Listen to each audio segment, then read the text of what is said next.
All right, everyone, welcome to the Alien Hives list. Now, this is 3.5.1. This is post hotfix, and then the hotfix was hotfixed, and then there was a reversion of the rules. I think we're stable now. Let's run with it. Okay, so we'll go straight in. So, It's just in hotfix immediately after saying that. Tano's just gone nuts. What can we do? Um, What- so the main rule for the Alien Hives is a Hive Bond, which is identical to the HGF one, +1 to morale test on top of whatever your quality is. Fantastic.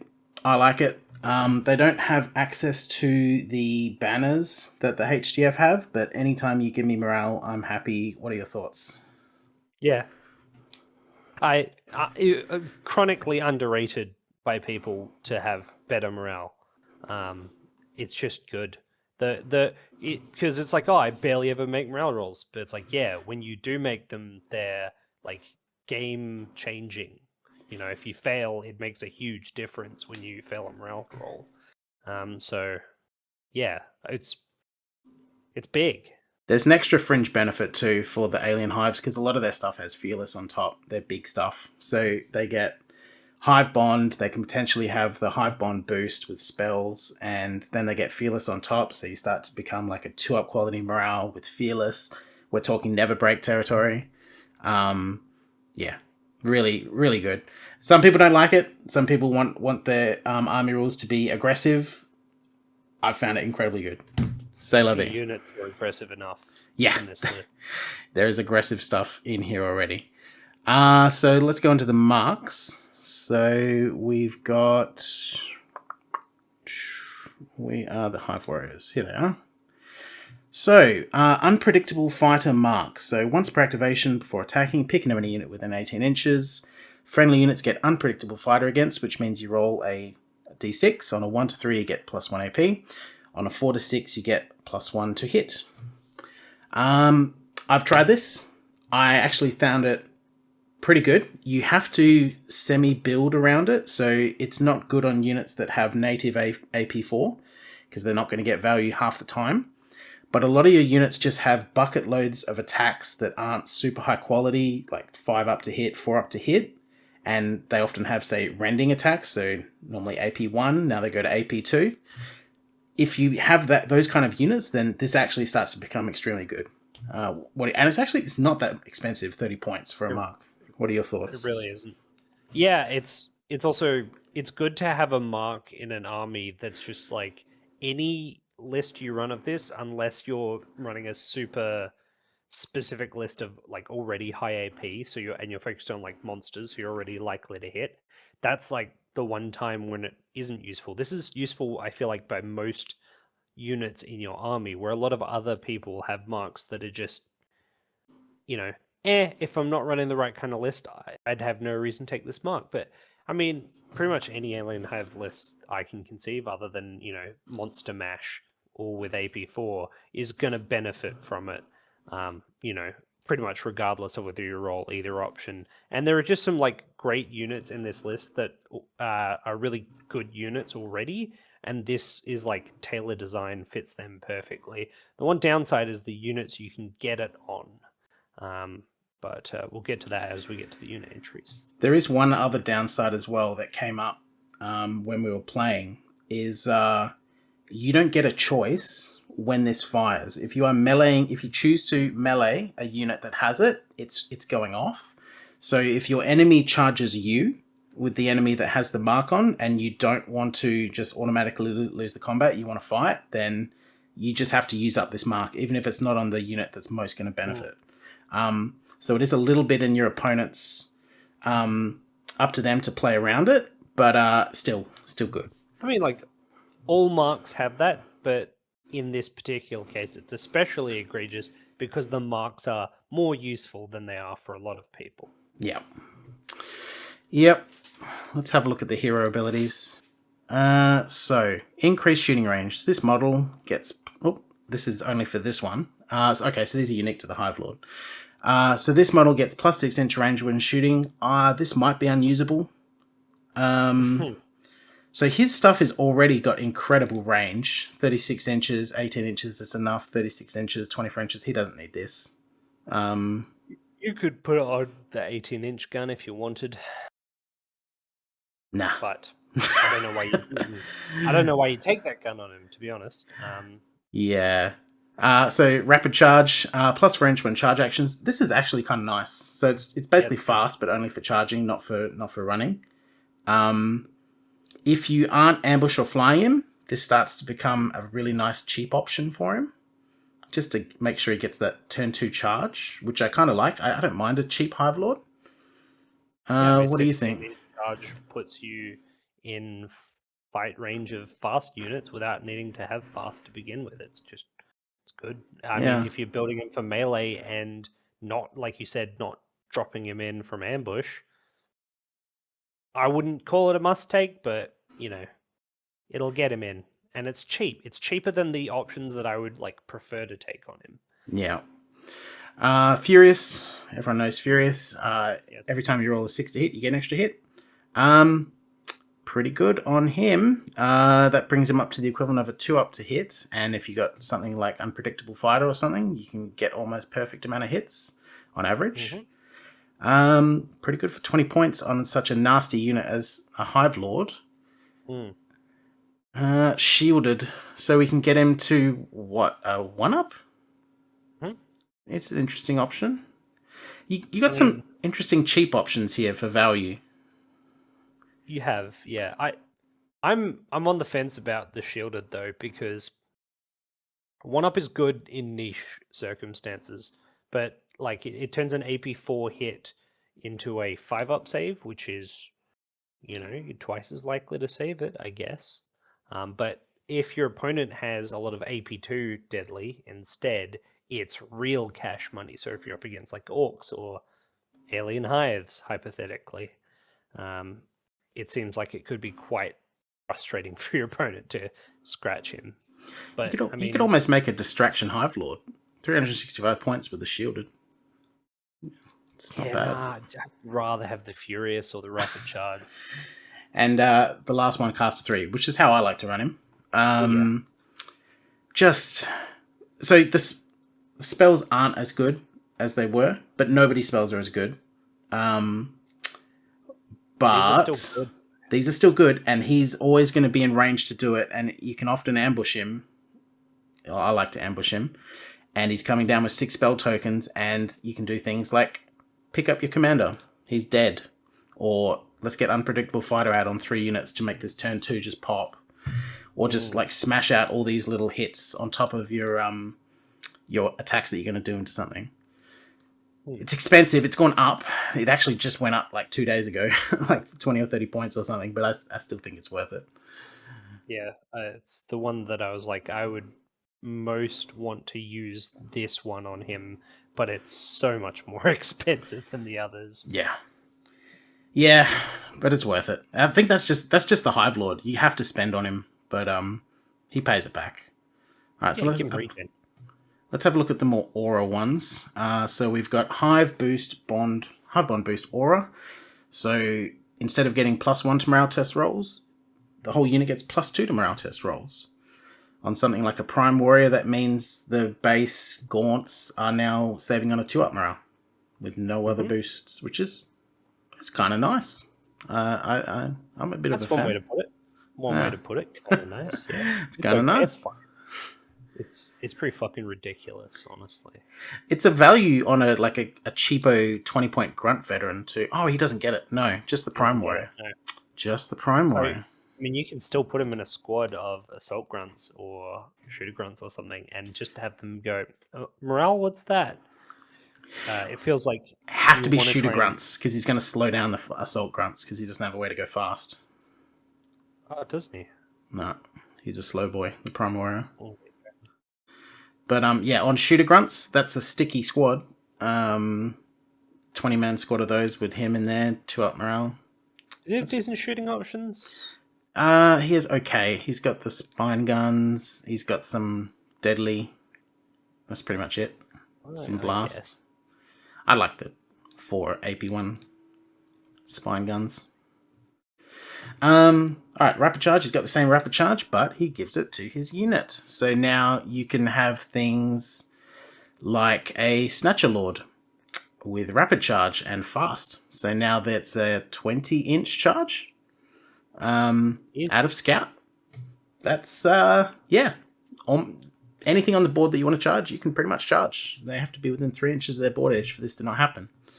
Yeah, you have that Strider too in this case. Yep. This is almost unstoppable. Good luck trying to block this. And it doesn't have to be fancy. You could just put it on a Grunt Veteran in the Hormagaunts and give them an extra 4-inch charge. Now they have a 20-inch charge. And Hormagaunts are cheap. And a 20-inch charge is very scary. Mm-hmm. And you can have 20 of them. Yep. Yeah, I actually think that's one of the better options. So we got Furious Aura. Okay, so Furious depends on the unit you put it in, but in the Assault Grunts, for example, where they're only hitting on 5s, now you've increased their output by roughly 50%, depending on what special weapons you put in there, for 20 points. And again, this can be on a 20-point Grunt Veteran, and now it's a 40-point. You get a body, and you get a 50% increase to your attacks and your huge-ass blob. Which is... It's Furious. It speaks for itself, really. It's very nice. I guess the one restriction of Furious is that you have to be the one to charge. Yep. So, it's better on faster units. But guess what? There's fast units. Yeah.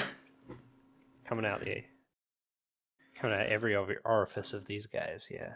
Yeah, and this is a way to stack up those lower quality units that you don't pay a lot for into very scary territory. So you have something like Assault Grunts with the Grunt Veteran with Furious, and then you've put the Unpredictable Fighter aura on, and now you're swinging in with either 4-up Furious with AP 1 or 3-up Furious, which is, considering how much you pay for Assault Grunts, hitting on the equivalent of 2s is hitting the equivalent of 3s. Pretty good with that volume of attacks coming out. So increased shooting range aura. So there's some incredibly short range guns in this list, like 6-inch guns base. Particularly the shooter grunts, right? The shooter grunts, yeah. This turns them into you can use. I've used the 6-inch grunts with no buffs. It's a little bit annoying to use, but this turns them into something that you can actually use quite easily. Would you be running this? If I was running shooter grunts, I'd strongly consider it. I don't think I'd go for that. The one we were talking about before on the shooter grunts, the warrior based aura. I do think I'd be going for this if I ran shooter grunts, though I'd rather just run winged grunts. And they can run this just fine too. I'll take this. Yeah, but you wouldn't want to. And yeah, they don't need it. Exactly. And we've got shielded aura, so +1 defense rolls. This can be run a couple of different ways. So, of course, I mean, the obvious one, Grunt Veteran in Assault Grunts or Shooter Grunts. Now you've got a cheap buff to bring your guys from 5 up to 4 up. Mm-hmm. Yep. You can also put a Grunt Veteran in something like the... Where are they? Hive Guardians, which have a base defense 3. And now for a 20-point Grunt Veteran with shielded, so 35 points to bring those 6 Hive Guardians to defense 2. I'd take that any day. Yeah. If you got the point spare and better question, if you got the hero slot spare. Yeah. Yeah, seems like a free upgrade to an extent. And just as a base, just having +1 to your defense is just, if you're not sure what to take, if you don't have a specific plan, this is a very good one to take, because it's always going to help you. Yeah. I think it's fun on the Snatchers too. Yep. Scouting up the Snatchers, but now they're Space Marines instead of, They're very weaker fast, guys. choppy Space Marines. Exactly, and they're because they're starting in the middle of the board. They're right in your opponent's face. They're turn one charging. Your opponent's going to be like, "I've got to kill these nice and quick," and now you've got a 3-up save instead. So they've got to dedicate even more firepower to get through, and more likely to get more in. So I like shielded. I like shielded Gene Stealers. Let's just check we've got all of them. I think we do. Let's have a look at their spells. So, starting from the top, Animate Spirit. Pick one friendly unit within 12 inches that gets hit and run fired at once. I don't like it. I like it. You like it? Okay. How would you Yeah. use it? I would basically never use it, except in that one case on turn 3 or turn 4 where I needed a little bit extra movement just to make sure I got to another objective to win the game towards the end of the game. That's where I use it, you know? Yep. I can see it. But, Some edge cases. and that's exactly why I like it. This is the one cost spell. It's a buff. You just throw it in on that late turn, and you turn like a unwinnable game that you're fighting for a draw into, a draw or a victory. That's a big jump in terms of outcome of that game. And yeah, I'd never take a caster to use this, but if I had a caster, this could come in clutch and win a game. It's so niche for me. I wish the Hive Bond boost was the level 1 one. So I could cast Hive Bond boost every turn. But yeah, I can see it. But Yeah. I'm going to cast this like once every 3 games, 4 games, Yeah. 5 games. But if I wanted this, I'd want it to be as cheap as possible. Yeah. So the standard level 1 attack spell, pick one enemy unit within 12 inches, which takes 2 hits with AP1 and Rupture. So that means you roll 6, roll your dice. If you get a 6 and they fail their defense, then you get an extra wound. It's alright. It's a level 1 spell. It's got a fringe benefit against high defense things, kind of. Is this bad shred? I guess it ignores regen. Needs 6 instead of having your opponent roll a 1.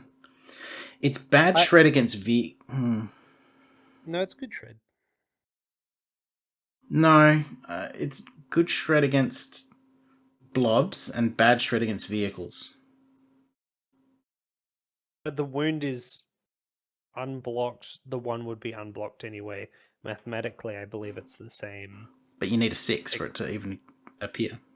Instead of shred, where you need a 1. Hmm. But shred affects 1 in 6 hits. Rupture affects 1 in 6 shots. If you put the 1 in 6 anywhere in that line, it's going to have the same effect on the probabilities. Plus, it probably feels less bad for your opponent that it was you rolling well than them rolling a 1 already and double suffering. Having used this, it doesn't feel impactful. I think you misread the rule when you used it, though. Could be, but yeah, it's a you can't expect much out of a cost 1 damage spell. This is about par for most of the lists at the moment. It's a shotgun spell. It's fine. Yeah. Infuse Bloodthirst. Pick 2 friendly units within 12, which gets Hive Bond boost. So I crapped on this spell in the HDF list, but I think I was wrong. Yep. So I was thinking of the fact that you can have banners, so then this is useless. But what I didn't consider is the fact that vehicles exist and vehicles don't get banners. Tanks cannot have banners. Which is where this becomes useful. And so for this point of view, things like your Carnifexes, your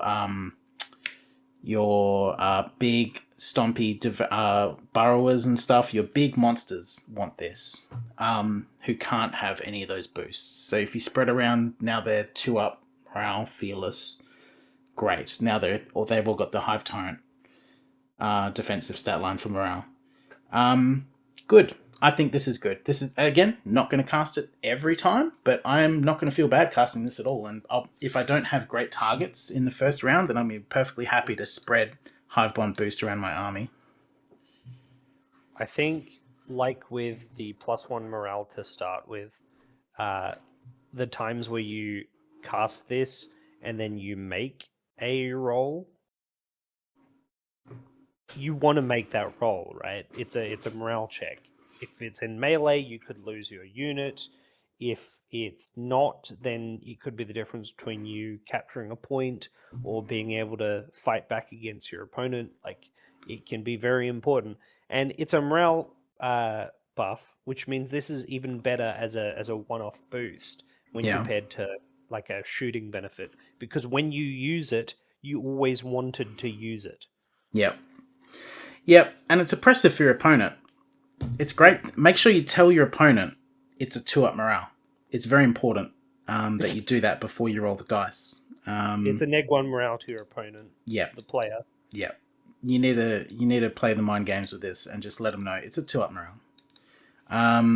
All right, so Psychic Blast. So pick one enemy unit within 12. It takes 4 hits, AP2. Cool.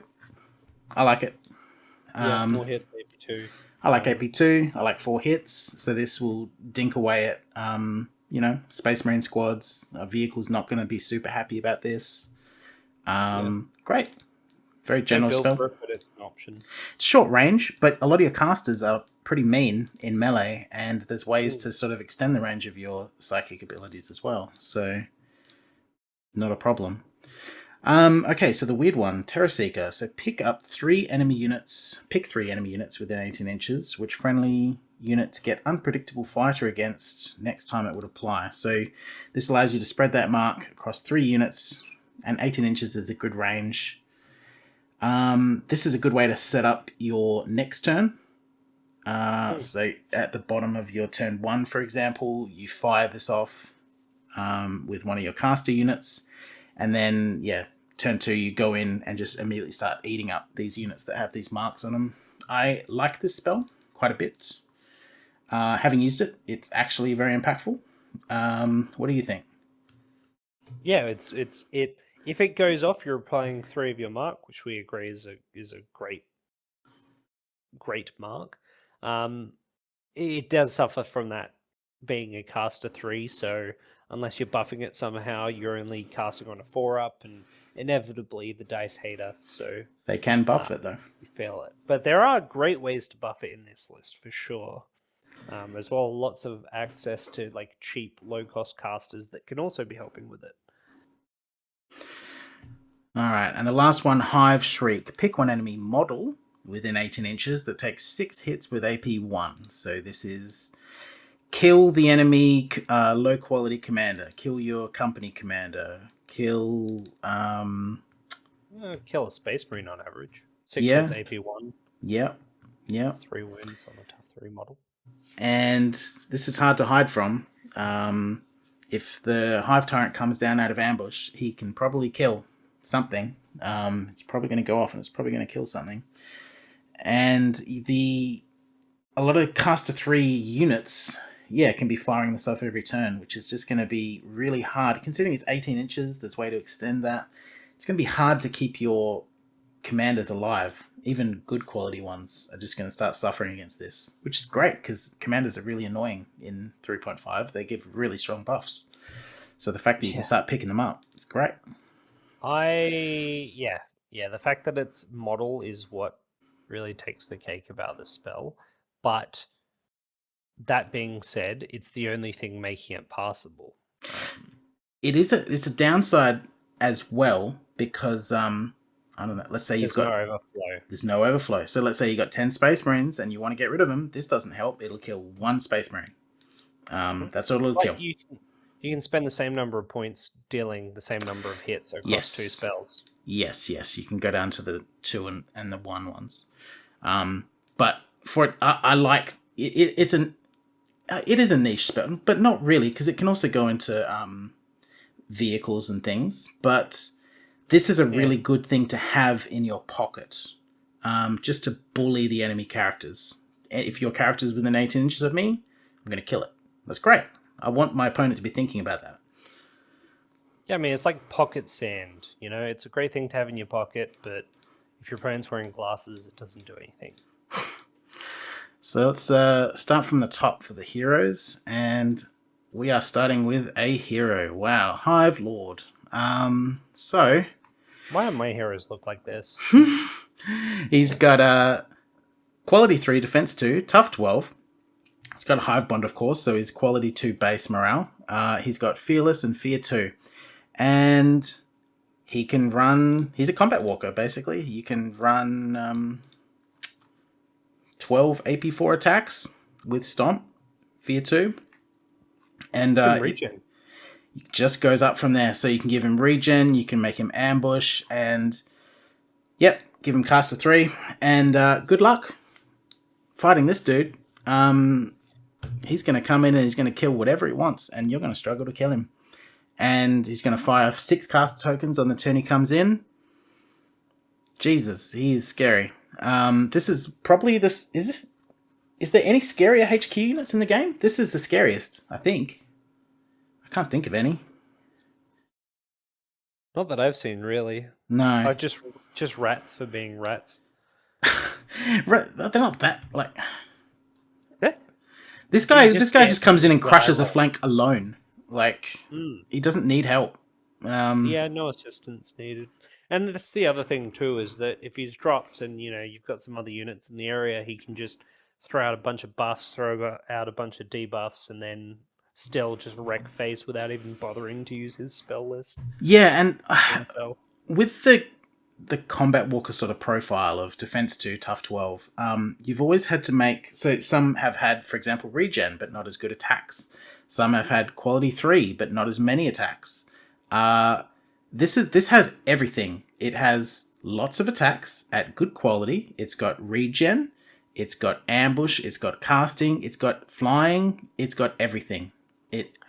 You don't have to make any compromises. You have to spend, but he's worth 590 points.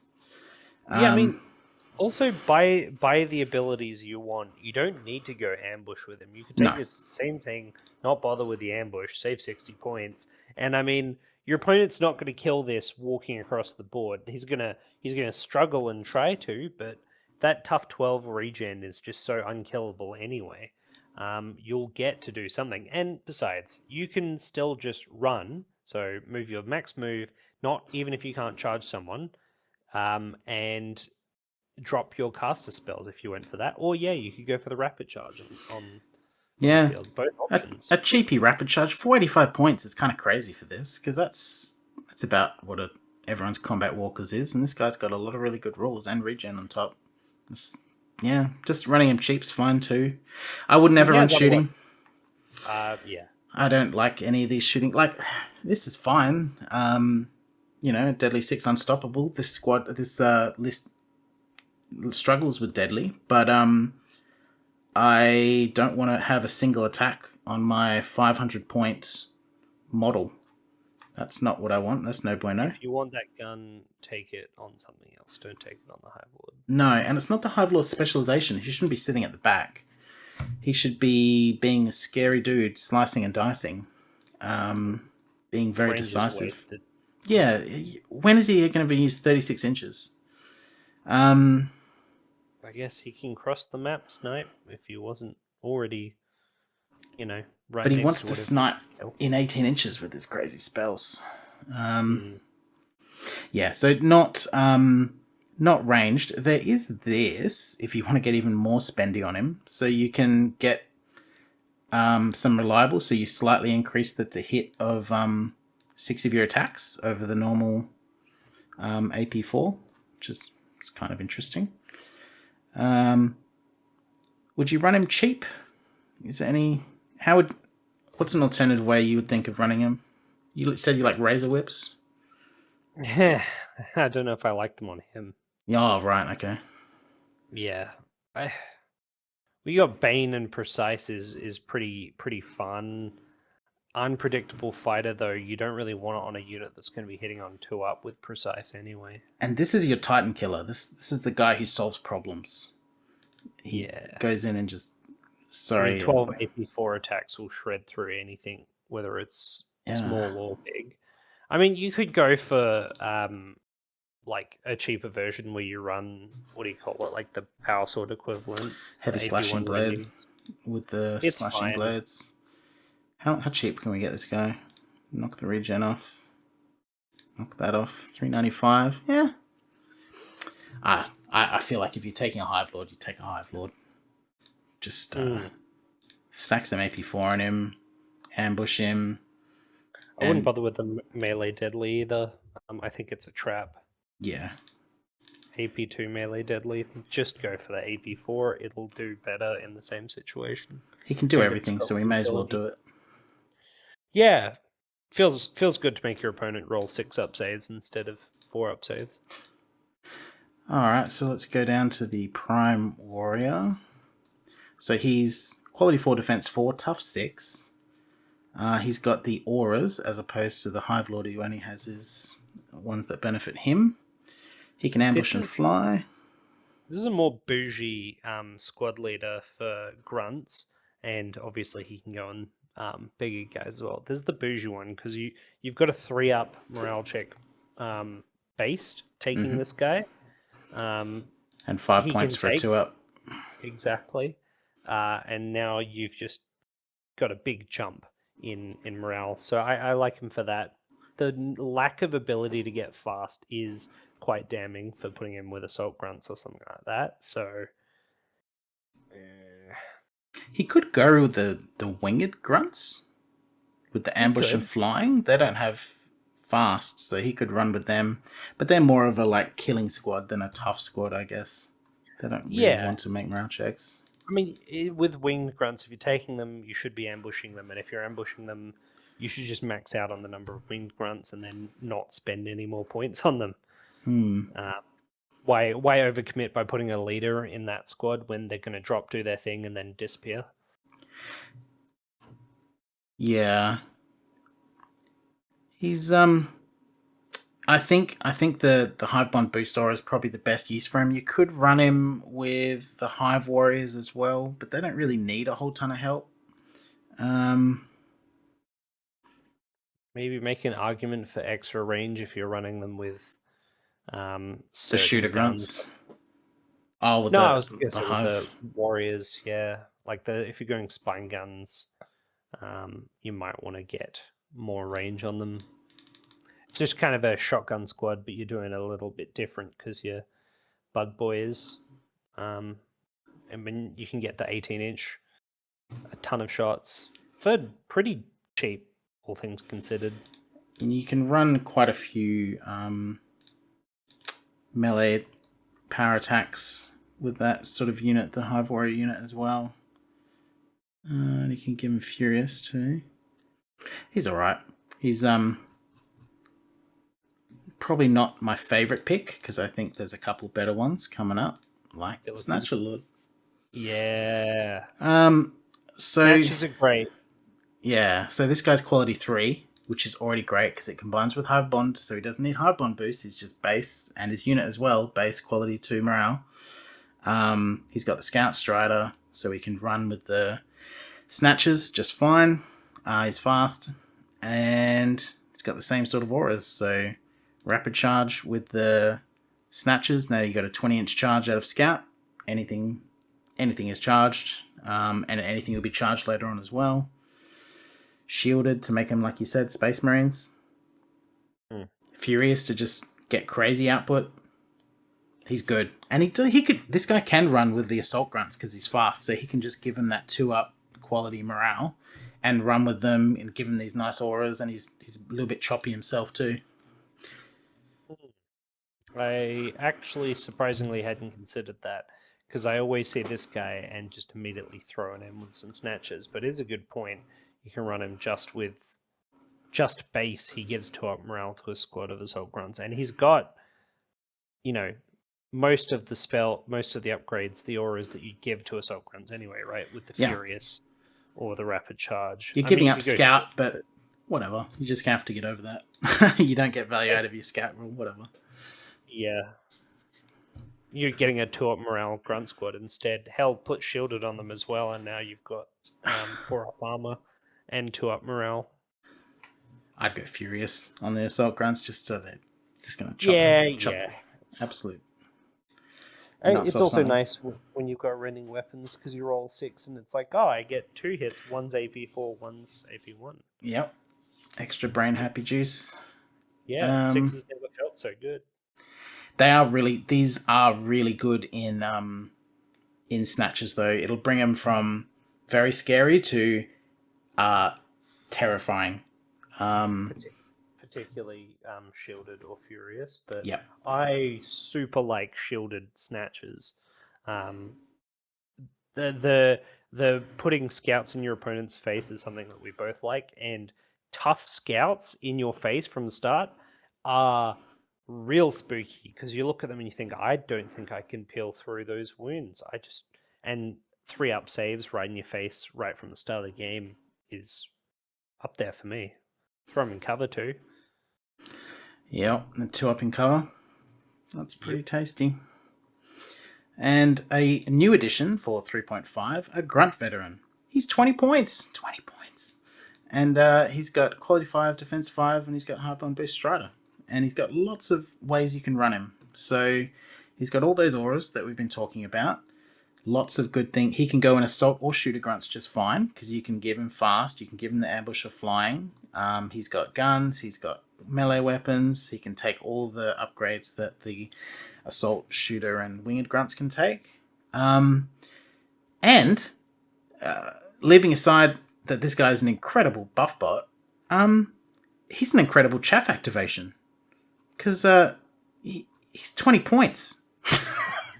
You just take a couple and just like, yeah, cool, he's my 20-point dude, I'll just activate him. You could give him 5-point ambush, and now he's activating on your opponent's side of the board, maybe getting you some points. That's pretty funny. This is hilarious, right? I hadn't even considered that. Oh, that's horrible. I hate it. Yeah, so who doesn't have 25 points at the end of the list? And you're like, well, I could use a couple more activations and just like slam a couple of these guys in. Yeah. Yeah. Oh, imagine losing the game to a single 20-point grunt vet just running out and snapping up a last-minute objective. Yeah, or the like progressive missions where like it wants you to be in your opponent's backline, their deployment, and you can just put a couple of these and just hide them in your opponent's deployment. He's got to hunt them out. Yeah, use that obscuring cover, just be annoying and make your opponent have to go out of position. Yeah, I think that's a great way to run them. But yeah, it's a bit haram, but yeah, I think just as a buff bot, pick your poison. Do you want a mass shooting squad to get a little bit better? Do you want a Furious on your Assault Grunts, on a 20-man squad of Assault Grunts with lots of upgrades? Do you want Shielded just to make your dudes a little bit tougher? Do you want Assault Grunts to go like 22 inches? Hive Guardians, yeah. I like 35 points to give Shielded to a tankier Defense 3 unit. And then it's 18 wounds, defense 2, and they get an extra 3 wounds from this guy. Just a bit of cheekiness. Yeah. His weapons are cheap. If you're putting him in those squads, always take these weapons, because why not? They're 5 points. Yeah. You do want to match, if you do take Agile or whatever on your Assault Grunts, then you're going to need to match it here as well. So you don't end up wasting it. Yeah, so your squad won't be able to use it. But let's talk about piercing growth. So, yeah, I mean, this is the first time it's come up, and we're about to go into Assault Grunts. So, place a marker on this unit at the beginning of each round, starting on the round after which it deployed. So, if it deployed on turn 1, you get this on turn 2. For each marker, models with this rule get +1 AP. If this unit is ever shaken, it loses all its markers. So, for a general squad, this is 25 points for 10 guys, so 50 points for a combined squad. This is an impactful upgrade, but would you take it? Nah. I'm struggling to as well. It's a lot of points. Yeah. And I don't like that it goes away when you fail morale. And you only get it turn 2.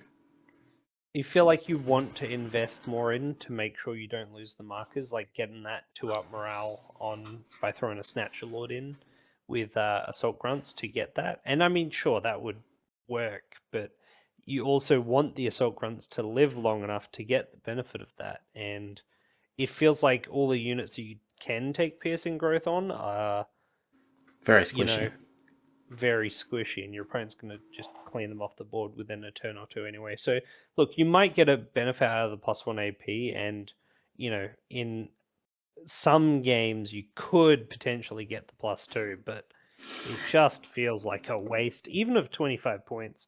And it's instead of the other options too. You can there can be magical Christmas land situations where you get like AP3 on your Assault Grunts because you got a +2 on your piercing growth and you got an unpredictable fighter and you just like delete a Titan or something. That can potentially happen, but the fact that it's slow, so it's not turn 1, turn 2, and turn 3 for the +2, and the fact that you ever get shaken, this whole thing goes away.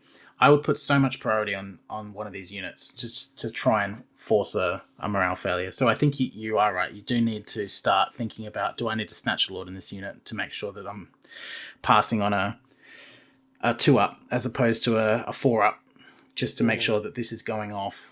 But then you've spent a lot of money on that squad. Is this available on any of the bigger units? Like assault. Oh, what? Like a Like Hive Warriors. guys like Warriors or something. I think it's only the little dudes. Yeah. In that case, no, I can't really see a use case. I could see a use case for a unit that can be built for range and like decent range and sit back and is more likely to survive, and you're ticking it up, but it only seems to be just the grunts, and even shooter grunts. I don't feel you get the value out of that, right? Even if you went for the longest range shooter grunts you could find, you've got bio ravagers and you've got a buff to go to 24-inch range. Actually, now that I'm saying that out loud, that could be interesting. The problem is they hit on 5s and there's nowhere to change it. Yeah. It's yeah, I wouldn't pick it, but if I did pick it, I would baby the heck out of that unit and I'd invest. Yeah, and I'd charge something with AP3 and 40 attacks. With Furious or something. It changes the way you'd want to play, and I don't think it does it in a way that will be successful in most of the games you come up in. Yeah. And it leaves it up to your opponent. It basically is a big shoot me sign. Shoot this unit because it's going to get stronger. Every wargamer sees that and is like, okay, it's bad now, but it's going to be really strong in 2 turns, and they immediately just start. They have to kill it, no matter what the actual value of it is. They'll just try and kill it anyway. Well, there you go. It's good as a distraction. Yeah, but you're paying 50 points more for your distraction. Yeah. Maybe you should put on a Grunt Veteran. Just a single Grunt Veteran, not in a unit for 5 points. So your 2 attacks at 5 up. You can get a AP3 Biospiner or something.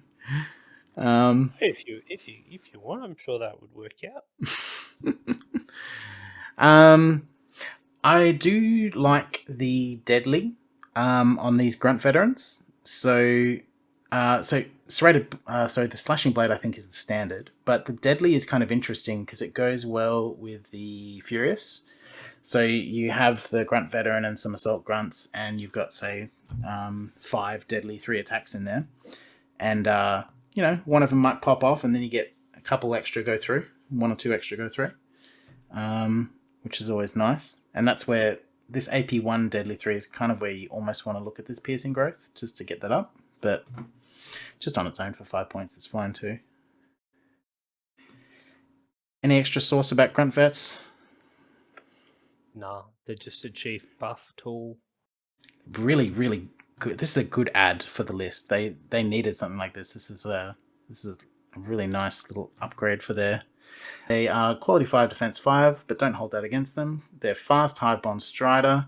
They get 2 attacks base, and they get cheap upgrades like Power Swords for 5 points. You get an extra 4 Power Sword attacks.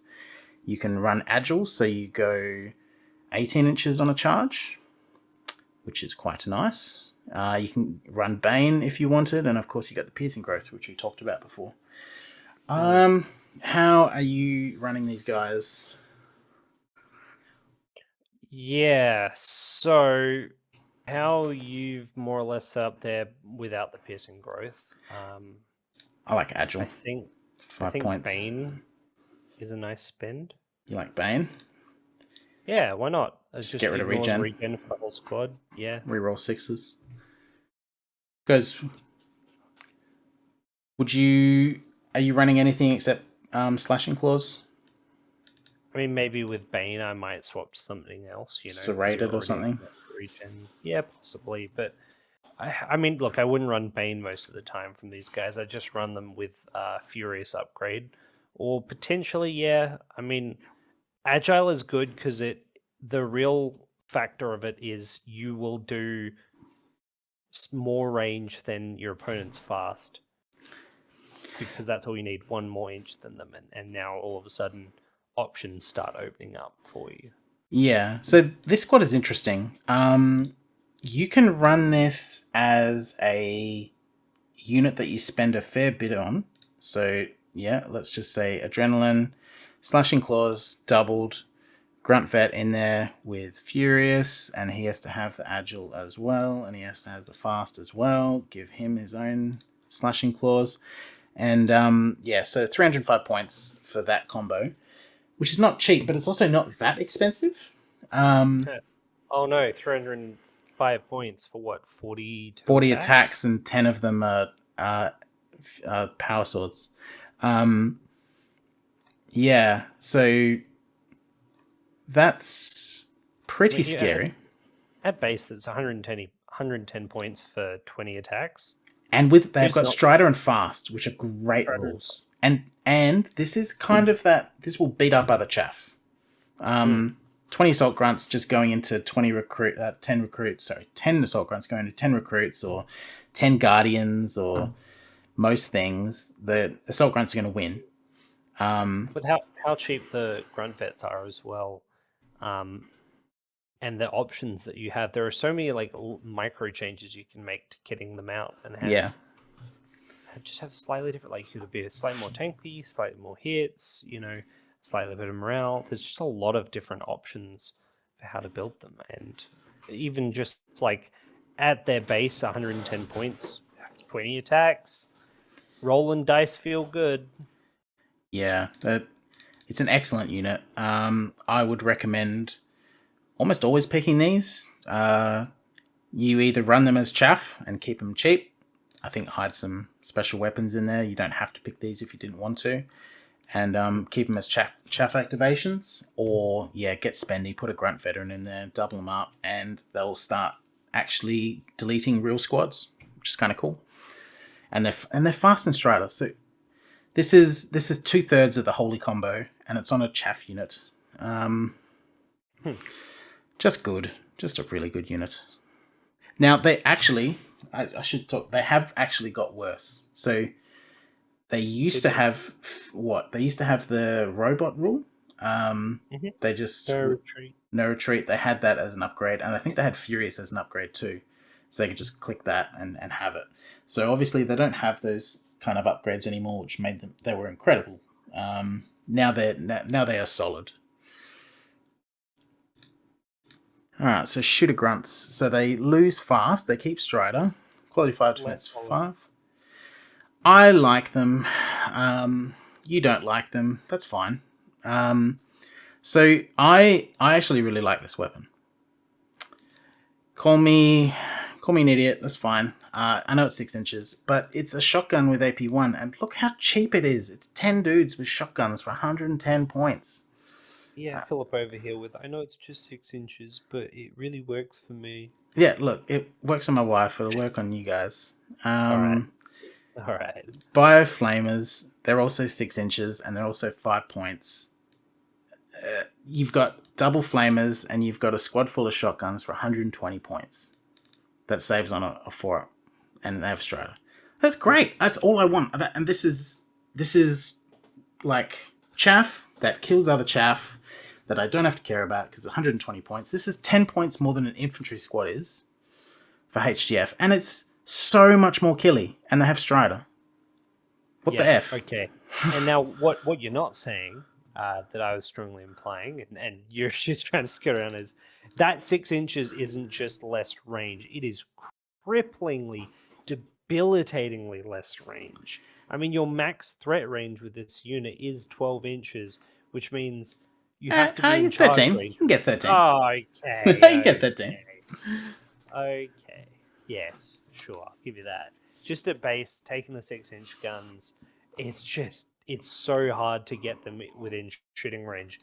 Now, if you're talking about maybe adding a squad leader that gives them 6-inch extra range with those guns, maybe that's pretty cheap. It's 55 points. It is the most expensive upgrade. You have to double up at this point, and now you got a 300 point.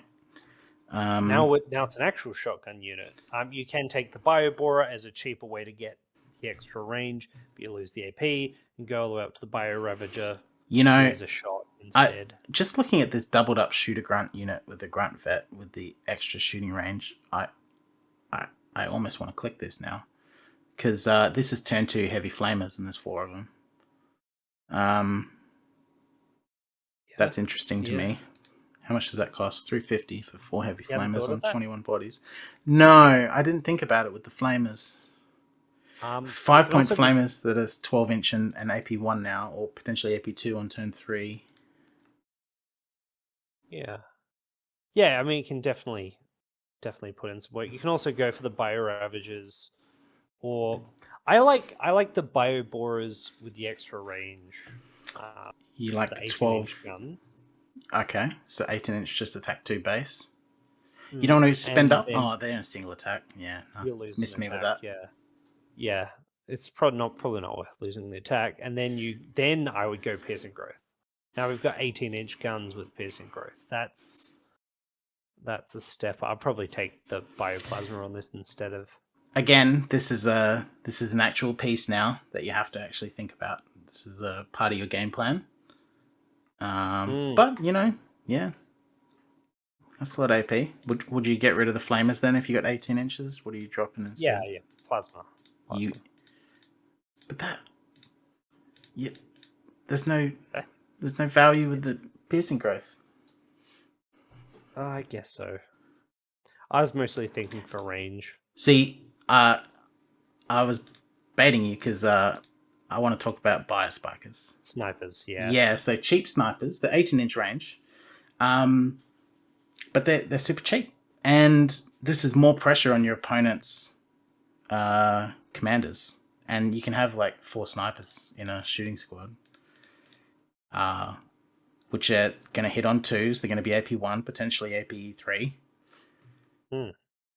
24 inches with your ranged aura. Exactly. That's not short range anymore.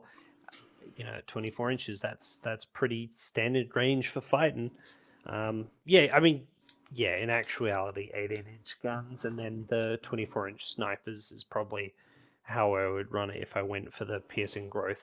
It's also, we've discussed this before in our other videos, right? Snipers are good. They can put in a lot of work, especially in this edition of auras. Try them. Use them. I just like, honestly, again, Chaff Squad, 140 points with 2 snipers. That's it. They'll just run around plinking at your enemies, special weapons, their banners, their commanders, and just doing that chaff activation. And when they get close, they got all their little attacks. Yeah, I mean, it definitely is a chaff activation with 6-inch range. Yeah, but it's 140 points. It's so crippling. Your opponent's staying out of 12-inch range anyway because you're playing your opponent can always stay out of your range by just moving. I shot you so many times with 6-inch borers in our game. I did run up to you and punch you in the face. So many times. Yeah. Look, you can change the guns around. Yeah, it's 10 points for the Bio-Borers, unless you're getting some other way of getting range, or you're running them on the winged grunts. I'd pay the 10 points for the extra range. It's more opportunity to hit is more better than +1 AP. All right, let's have a look at the next chaff unit, and one that I think is pretty cool because it's Psycho-Grunts. So they're same quality 5 defense 5. They got the Hive Bond, they got Strider, they got Resistance. So on a 6+, they ignore wounds, and if it was a spell, they ignore it on a 2-up. They've got Rending Claws base, so they all have one attack with Rending. And they have this rule, Spell Conduit. So any casters within 12 inches, and this is a single model, by the way, not the whole unit, so you have to specify what model. That's within 12 inches. Yeah, which is in 12 inches of that model, can cast a spell from that model as if they were that model, and they get +1 when doing so. So, why do I like this squad? This is some of the best chaff that I've seen. So, it's a 10-man squad. They've got the Strider to run around, and they don't have to. They can run around full speed because they don't have guns. They've got the little resistance, sure.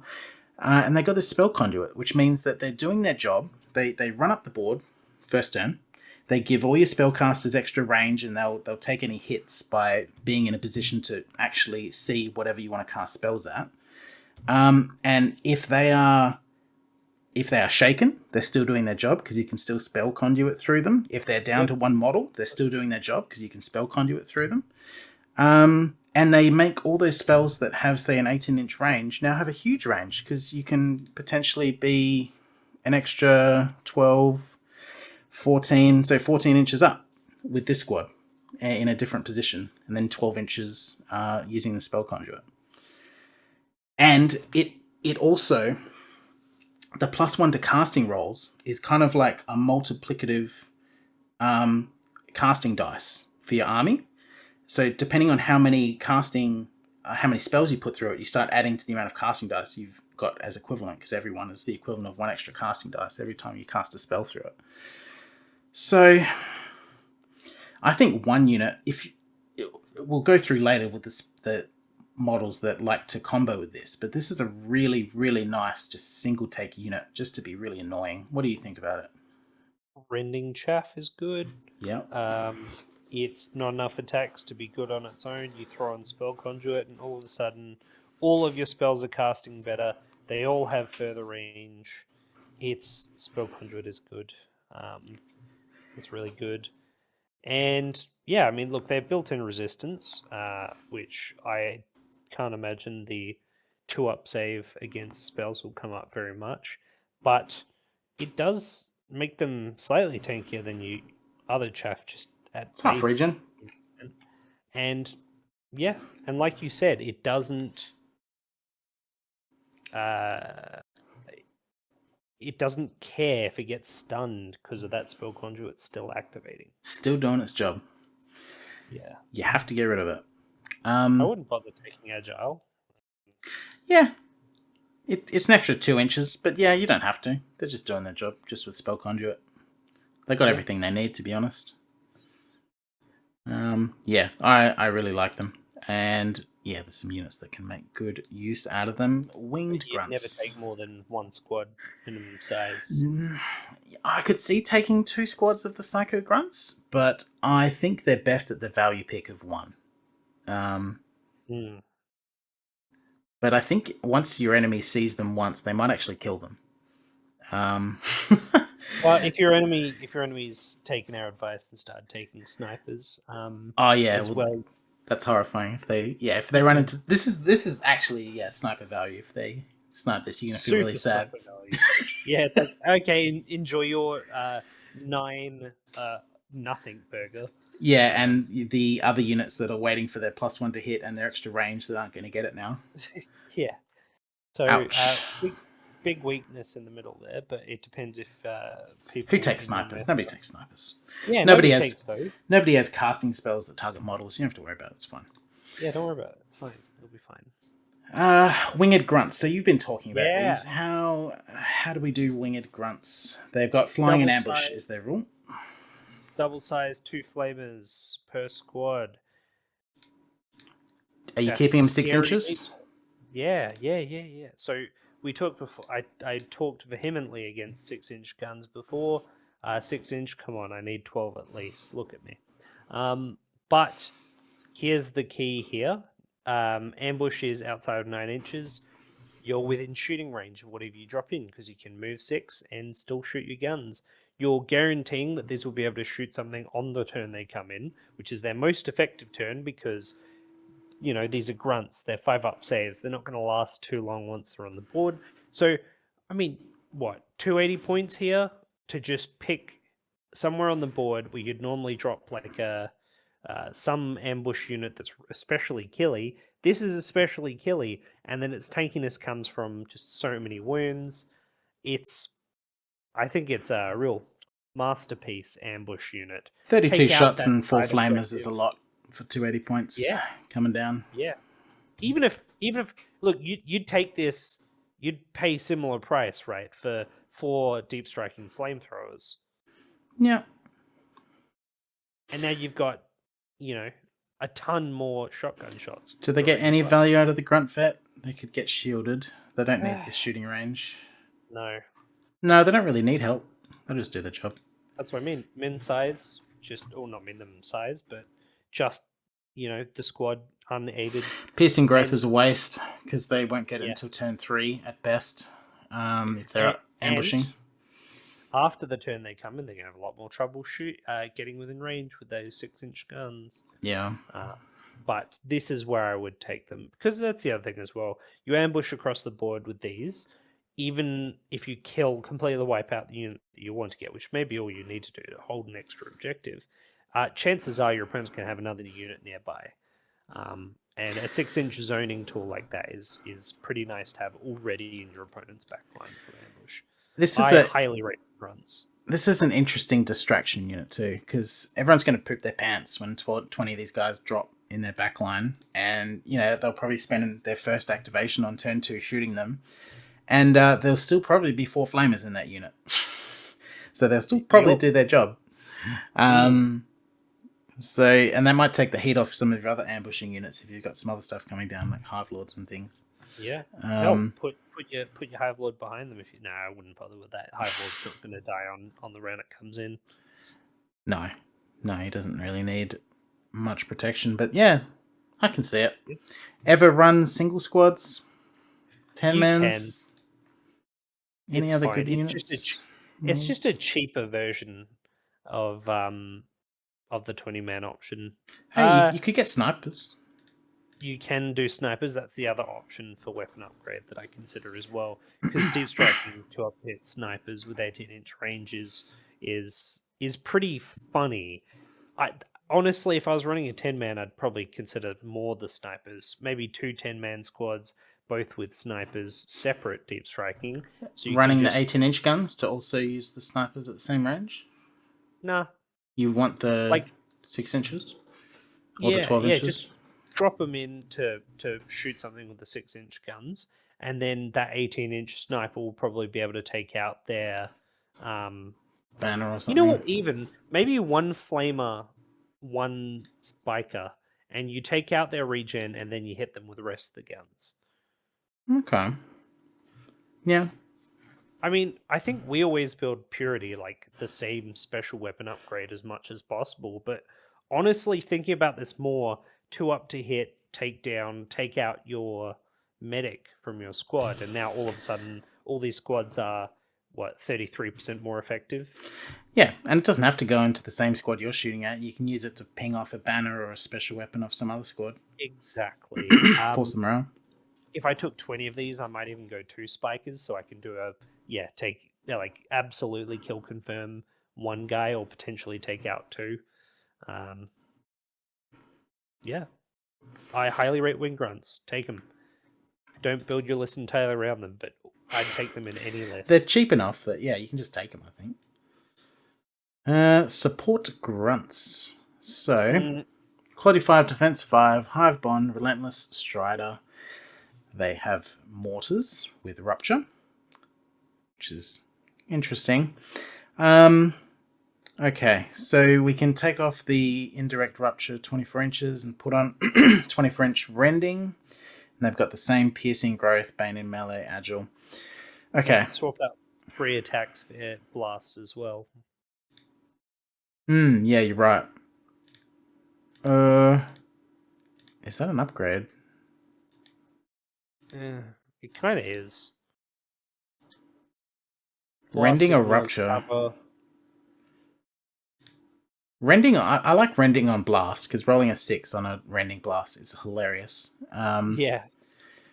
But, and it's a relentless 6 as well, so you get 3 AP4 hits, and then an extra 3 hits, no AP. Yes. It's funny, I rolled a 6, have 6 trillion benefits. Yeah. And they do have the piercing growth. It's 35 points though. Ooh, for 3 Yeah, dudes, you know why? 3 shots. Yeah, because if you've got this unit, you're putting it somewhere out of harm's way, and it's just pinging at something the whole game. So of course, it's going to take piercing growth up a peg in cost. I hate quality 5, defense 5. Oh, wait, they're not tough 3. Nope. What the hell? I was looking for it. What? I just assumed. No. Hold up, I'm paying 140 points for 3 wounds. Mm-hmm. Yeah, I'm out. I don't see it. I can see it. 24-inch indirect. Just look, indirect is nice. 140 points for 9 shots indirect. I don't know. Yeah, I think I go for the blast. 150 for 3 blasts wherever I want them with rending and relentless. Blast and rending is great. There's been so many times relentless and rending is even better. Double the rending, double the blast hits. Are you taking piercing growth? I feel like I'm over-investing. 185 points on 3 defense 5 models with quality 5. Well, would you like to buy that, sir? No, probably Are you not, combining it for 370 points? And it'll be the flamer of all time that comes down and removes these instantly? Yes, I knew you'd hate these. I can't. It is unusable to me. Look, I just went into a game where I lost a whole squad of tactical grunts,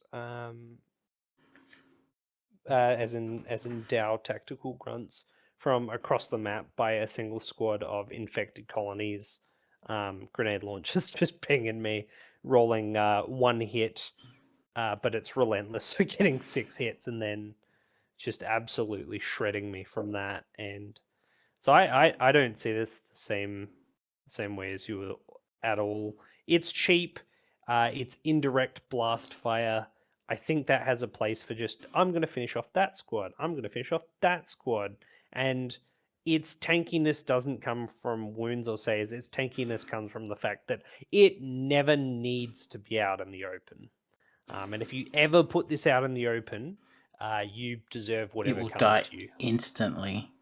Yeah. Well, I mean, your opponent still has to choose to shoot it, but yes, it will die instantly. So I think there is a niche for this. I don't think it's there's nowhere near a must take.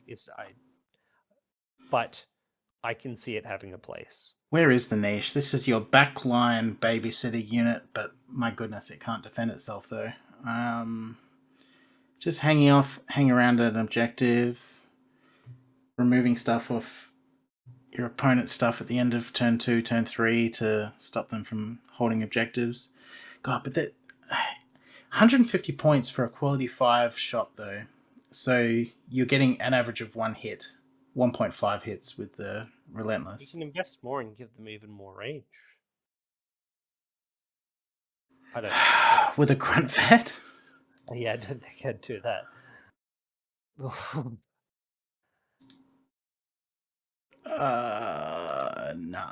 No. Yep. I support you taking them. I will never take them. No.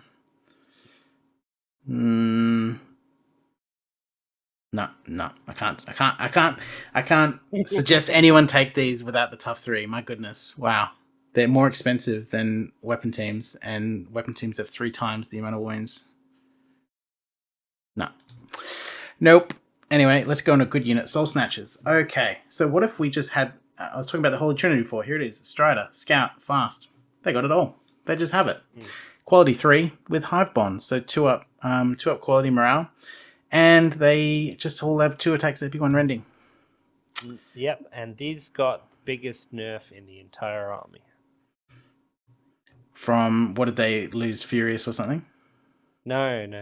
The spell list changed, nerfed them, the Hiders. Oh, with the So caster here's one. my caster one on these guys used to give you a spell that gave an opponent -1 morale. Right. Yeah. That was wicked and like so thematic It's and part of so why Alien fun. Hives is so broken. Yeah, it was. Yeah, and I mean, you could have a joint squad of Soul-Snatchers. You get caster one on two guys. You could, with the same unit, cast the -1 morale from two different sources in the same squad. And then you could also have your Snatcher Lord cast it as well, or cast something else. And yeah, you could really shred your opponent's morale. And it was really nice. And now the one cost spells aren't worth building for, so you never take that upgrade. But at the end of the day, it's Soul-Snatchers don't need that upgrade. They don't need support. This unit can run on its own. Speaks for itself, 320 right? points is just fine. You can. We talked about it before on the Snatcher Lord, but you can give him, say, Furious or Rapid Charge, chuck him in, Or shielded. or Shielded. Yep, all of those three are good. And yeah, now you've got an incredibly scary unit. There's a few ways to run Soul-Snatchers. So they have scouts, so you know what your enemy is deployed as when these guys are coming down, and because they have the fast and scout, they can reach into your opponent's deployment and charge. So if there is something that is vulnerable that you can run in and just kill, and you're not going to get immediately picked up in the crackback, you can just do a turn one charge if you've got, the first activation, because you've got that when you're scouting. And a way I kind of like to use them is you can just scout them into the middle of the board in a sort of semi-protected, obscured place and just wait out turn one, have a huge threat aura with this 16-inch charge for all of turn one, so they don't really want to move into it. And if they do, you can go into them at the bottom of turn one. So you go in, you use all your other activations, you charge them at the bottom of turn one, kill something, and then immediately go into something else, turn two. Just running around the board. It's scouting melee is just an extremely good option, and this is some of the best in the game. And it's got all the rules. Take at least one. I like taking 2 squads of these guys if you can, but that's when it's kind of pricey to just throw these in over and over again, but I'd definitely take at least one squad of these guys. Yeah, there's mind games with these too, because your opponent doesn't, when he's deploying his army, he doesn't know where these are going. So he has to either sacrifice something, completely wall off everything in his deployment, or deploy in the back 6 or 7 inches of his deployment, or 3 inches if you've got the upgrade for rapid charge. So you can just, wall him off the board, and that's where all the objectives are. So just a great unit. All right, Hive Swarms. First of the Chaffy Chaff. So quality 5, defense 6. This is a nerf. It used to be quality 6, and they used to have ambush. Both of those are gone. So now they are more expensive, and they don't have ambush. They have shooting. Never take shooting. I still think they're takeable, because it's still a lot 9 of wounds. It's 12 shots on 5 at 12 inches. I want these guys running, though, with their Strider and their 70-point chaff activation. But yeah, they can shoot. This is the sneaky objective capper at the end of the game. Yes. This is the thing you activate on turn 1 right at the start when you don't want to make any decisions yet and you want your enemy to move out into the open and get vulnerable. Have a couple of these, and yeah. And then later in the game, they run around and take objectives with Strider. Fun. And they actually save on 4 at morale now, which is kind of funny. Surprisingly decent. Big buff in that sense, that they just the great thing when they were quality 6 was just being able to ping them and then they're stunned, not a problem. Yeah, you just have to throw the odd just random rifle into them or something and they would just stay pinned for the rest of the game. Whereas these now will... it's 50-50. Yeah, these will reasonably hold their own. I like them. They're not auto take, but No. I do find myself sometimes with 70 points, and I will throw these in because I like chaff, and this is extremely cheap, and it's not bad quality. So, yeah. Yeah, I mean, you'd spend that points just on upgrades at the end anyway. So, Yeah. being like, I just want extra. I want more utility of an extra activation. Yep. Extra place on the board, and you And a will unit find that my games where these opponent just run onto an won't want to shoot objective at. with one Hive Swarm left. It's going to happen. That happens a lot. Yeah. Yeah, they're nice. Your opponent gets unlucky and rolls low dice and just can't hit them with a unit, or just can't quite hit them enough, and you're like, well, unit's still there, Yep. still gonna cap, still gonna contest.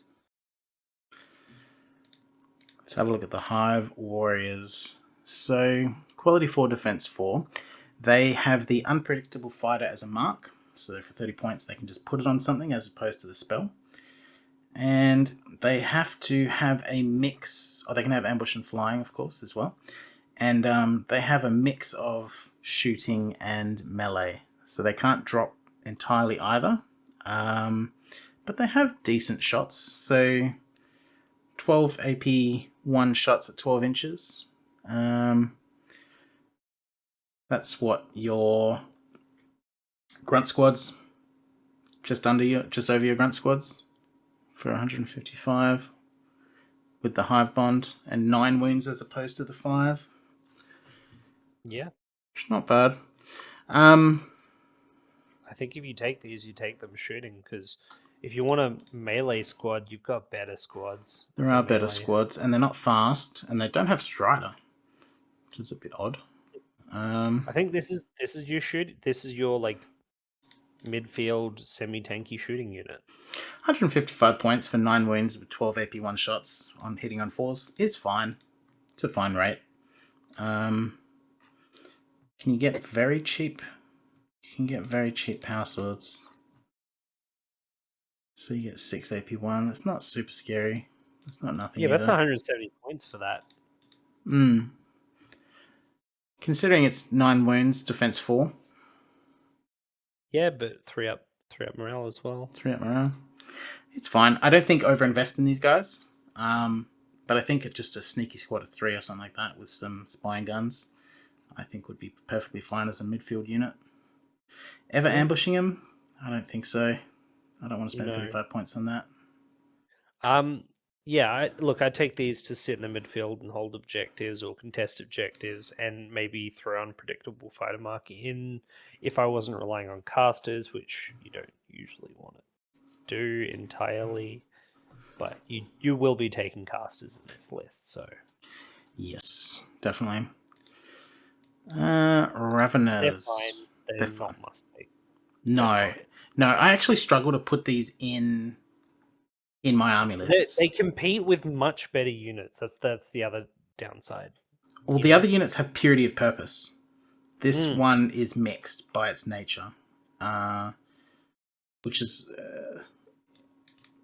it's hard to. You don't immediately jump to it when you're making a list because you have defined things you're trying to do, and the Hive Warrior is never going to jump out at you as like, oh, this is my Hive Warrior unit that's going to be semi good in shooting and melee. Ravenous Beasts. So, their thing is they have a cheap ambush, and they have lots of melee. So you can run 12 attacks with 3 dudes, 24 attacks coming out of ambush, and they have fast. So, fast ambush means you can't use Warning Cry to avoid them. Yeah, to zone them out. They get to charge. When they ambush, they're charging something. You may be able to screen them successfully, but you're going to struggle with the fast. And they have Strider, of course, as well. So, very fast unit, very reliable unit, all melee all the time. However you want to take them. I think AP4 is good. Yeah. I mean, it's cheap enough that it's probably worth going AP4 on these guys. I do like the Razor Whips. I especially like how well Razor Whips, just in general across this army, will combo with Unpredictable Fighter really well. Yeah. In something like these. Yeah, it brings them to either a 2-up to hit or a AP1 Bane. Yeah. It's nice. It's nice. Yeah. And no regen. This will blend chaff. Yeah. Pretty good. Yeah. It's not really a huge amount to say. It's a good unit. If you want to ambush, then here's your ambushing guys in melee. Well, yeah, your melee ambushes, right? I mean, other than big monsters. Other than big monsters. Now I think they used to have the infiltrate rule. I think. Yeah, I think they lost that, which is sad for them. But they are cheap ambushes at least. Alright, Venom Beasts. So these are new. So they're Ravenous, quality 4 defense, 4 tough 3s. But no ambush. They got regen instead. And they've got blasts with Bane, or you can just run Bane Precise Whip Limbs. And they can give stealth buffs to units around them, which is kind of nice. I kind of like these. I do too. I like what you said about the Unpredictable Fighter comboing well with them. Yeah. That is very true. And the regen is nice. I like regen. So you can run 6 guys for $390. That's pretty cheap, or even just 3 guys for $195. That's gonna absolutely smash some medium to chaff units for 195 points. Great, and it's not easy to get rid of. I think you take these guys. You take the stealth buff. Just to put it on your big dudes. Put it on whoever you want. There'll be really. something you want. You can give it to these guys even if you want. Yeah, true. Yeah, I mean, dropping a stealth buff on something. I feel like if you don't want to drop a stealth buff on something, the regen isn't as good as the ambush on the Ravenous. By comparison, I'd rather have the ambush. So if you take these guys, you go stealth buff, and then the regen is worth it in concert with that. And I like the whip limbs. I like these. I think these were in the edition before. I think they got worse. I think they had stealth as well themselves. Okay. Although they may have swapped that out for regen, so maybe more of a side grade than a nerf. I like them. And I think, just a small value unit, just to go around and be annoying.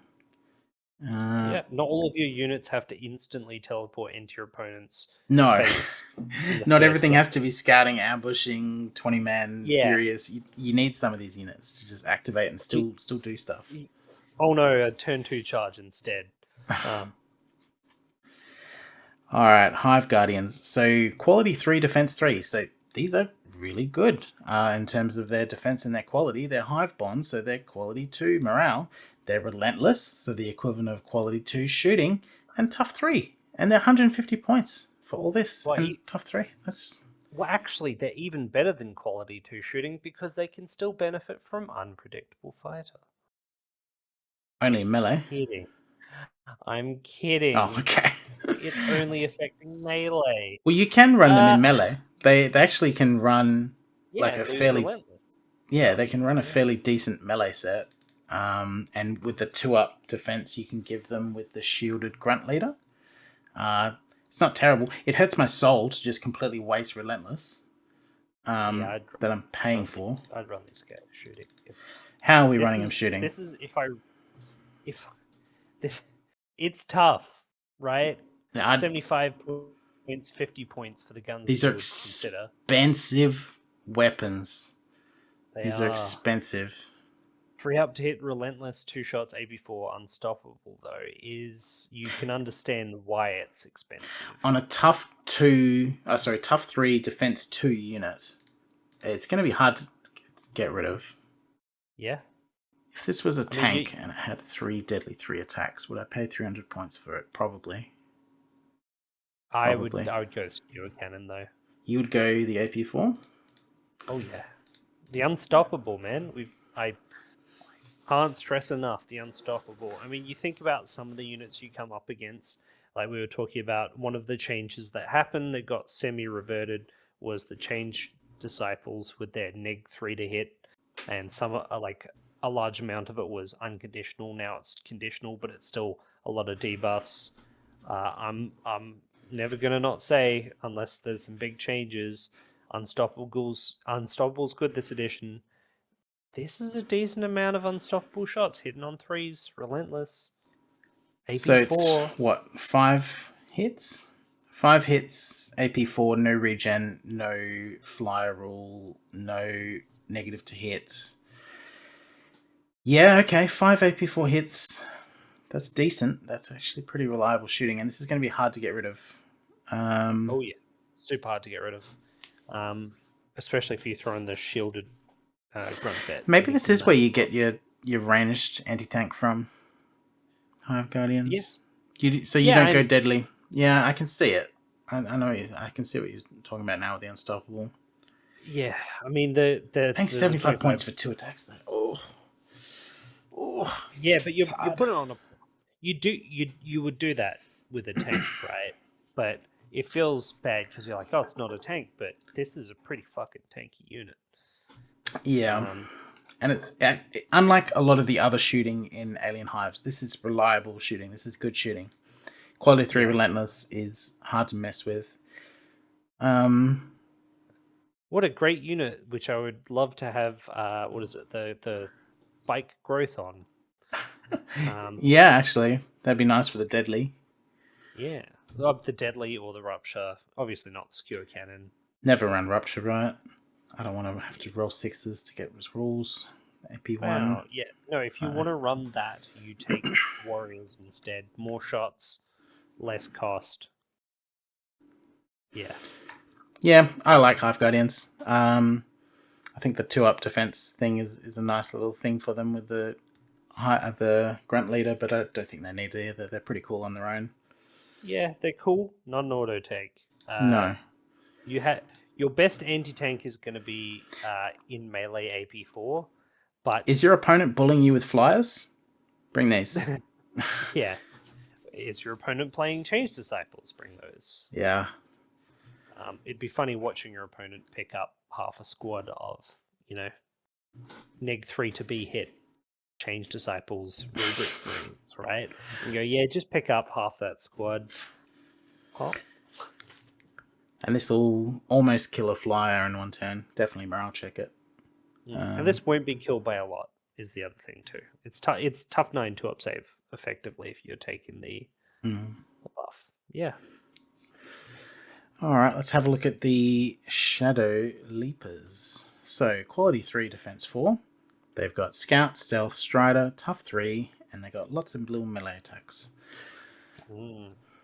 So, let's have a look. So we can have 12 AP4 attacks hitting on 3.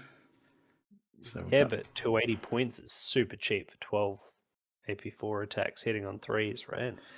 But how does this compare with Ravenous? So Ravenous, and they need ambush. So they're 40 points more than Ravenous, but these do it turn 1 because they scout. Yep. Scout and Stealth has some survivability. They're also quality 3 with the hard bond. Yep. Stealth, yeah. Yeah, there's some decisions to be made between these and Ravenous. Gosh. This is the hello. I would like to show up with a ton of Gene Stealers in your face turn 1 and turn 2 ambush stuff. Still, this is the I'm gonna keep the pressure up from the first second we start playing. Then you take these for the Serrated Blades, I think. I kind of the AP4 is quite nice. I kind of like these for the midfield pressure. Again, you don't have to do a turn 1 charge, and they're going to struggle to do it without fast. But the fact that you can just have them in the middle, just being annoying, threatening objectives and things if your enemy wants to move towards them. Yeah, and the stealth is a pretty decent factor for look, yeah, unless your opponent watches our videos and agrees with my obsession with Unstoppable, then Or Scout, just Stealth Scout does in work. general. Scout is just, it's so good. Just to be able to Yeah. counter play. Just ensure a flank is one or something. Yeah. Another one that's I like this. I wouldn't auto take this, but I could see myself using it.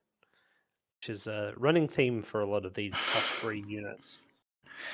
Alright, let's talk about one that I would auto take. Synapse Beasts. So, quality 4, defense 4. They have caster group. So, the amount of models in unit is the amount of caster tokens they get every turn. They've got resistance, so on a 6 up they ignore wounds, and 2 up if it's a spell. They've got tough 3. They've got blasts, so 18-inch blast base, and lots of caster tokens. So I really like casters that are also doing other things. So they're not just casting, they're also meleeing or they're also shooting. So they're a dual threat. They can shoot into 2 different things because you're not limited with casting in terms of targeting more than 2 units a turn. And Not that these guys could with shooting anyway, but yeah. yeah, and this is 9 wounds on defense 4 with resistance for 200 points. That's casting these nice spells. So this is where you can, for example, chuck out that unpredictable fighter turn 1 using the Psycho-Grunts with the spell conduit to make it go off on a 3 up. And yeah, any 3 with the Psycho-Grunts running up the field and the 18 inches on the unpredictable fighter through them, then yeah, you can pretty much put those tokens on any of your opponent's units. Such an inexpensive combo too. It's 320 points, and that's with the Psycho-Grunts and the Synapse Beast. And the benefit of the Psycho-Grunts can go on as many dudes as you want. You could have this, you could have the like multiple squads of these, you could have other casters benefit from them. This is just it's so cheap. 200 points for caster 3 equivalent. 9 wounds. Yeah, it's good. Yeah, I like them. I like them a lot. And And this gets a blast, run. I was going to say, and that those blast weapons, they're not much, but when they pop, they'll pop. They are. Yeah, they just give them an extra roll. They're going to bully infantry, and 18 inches is great. Combines up well with their spells. Yeah, they're pretty good. And the fact that they're so cheap, I don't think I'd combine them. I would just run more units of 3, just floating around. Yeah. I don't think you need 6 caster tokens because you can get your caster tokens from either other casting units can give it to them, and the Psycho-Grunts can give them the little buff. So they don't need a squad of 6. Just have more activations. 100%. Yeah, I like them. I'd almost call them an auto take, but For me, they are an odd take. I like them a lot in combination with the Psycho-Grunts. yeah, I probably wouldn't take them without it. You should take the other. Yeah, but they're both good to take, so just do it. Spores. Yeah. Didn't Tano say that he was getting rid of the quality 6 chaff? What happened? Tano, it's quality 6, defense 6. Anyway, so no retreat, so they will never fail morale. They just choose to die instead. They're slow, and they have self-destruct 2. So if you melee them, no matter what, they're going to hit you twice per model. No matter what you do, they're doing that. So these are really good, but these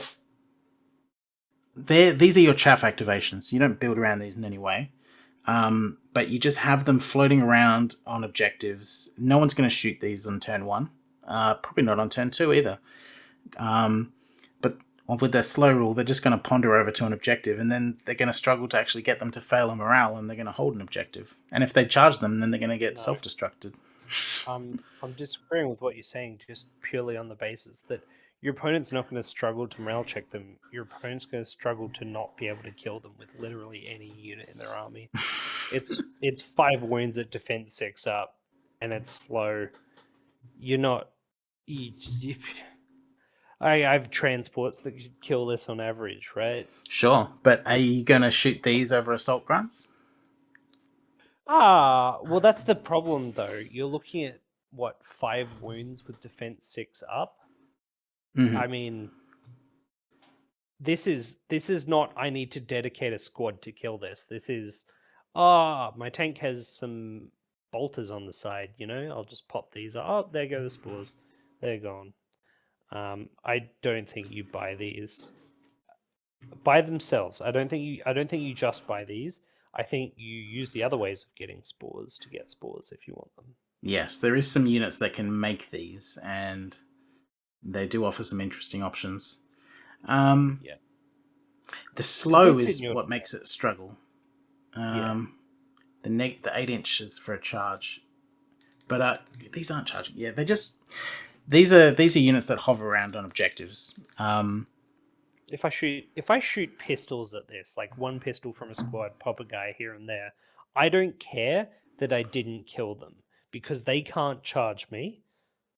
I can just kill them next turn, and you can't stop me. But what happens if they stood on that objective and you shot at them, but then they no retreated and there's still 2 left? Yeah, I guess I'd so much rather have the swarms. Yeah, well, the swarms are good too. Cheaper, technically. Let's have a look at the. Well, here's your swarms. Tough 3. No. So what if we had self-destruct 6? And 145 points for 3. So now we have 18 automatic hits when this squad gets into melee. If this squad gets into melee. And they have 9 attacks as well. Yeah, I'm not gonna. I'm gonna try to meme these guys. I don't really. They're too expensive for their job. What do you think about them? Yeah, no. Yeah. Nope. Yeah, if you wanna have a funny list where you just blow up 6 massive spores, that's 36 hits. That could be funny.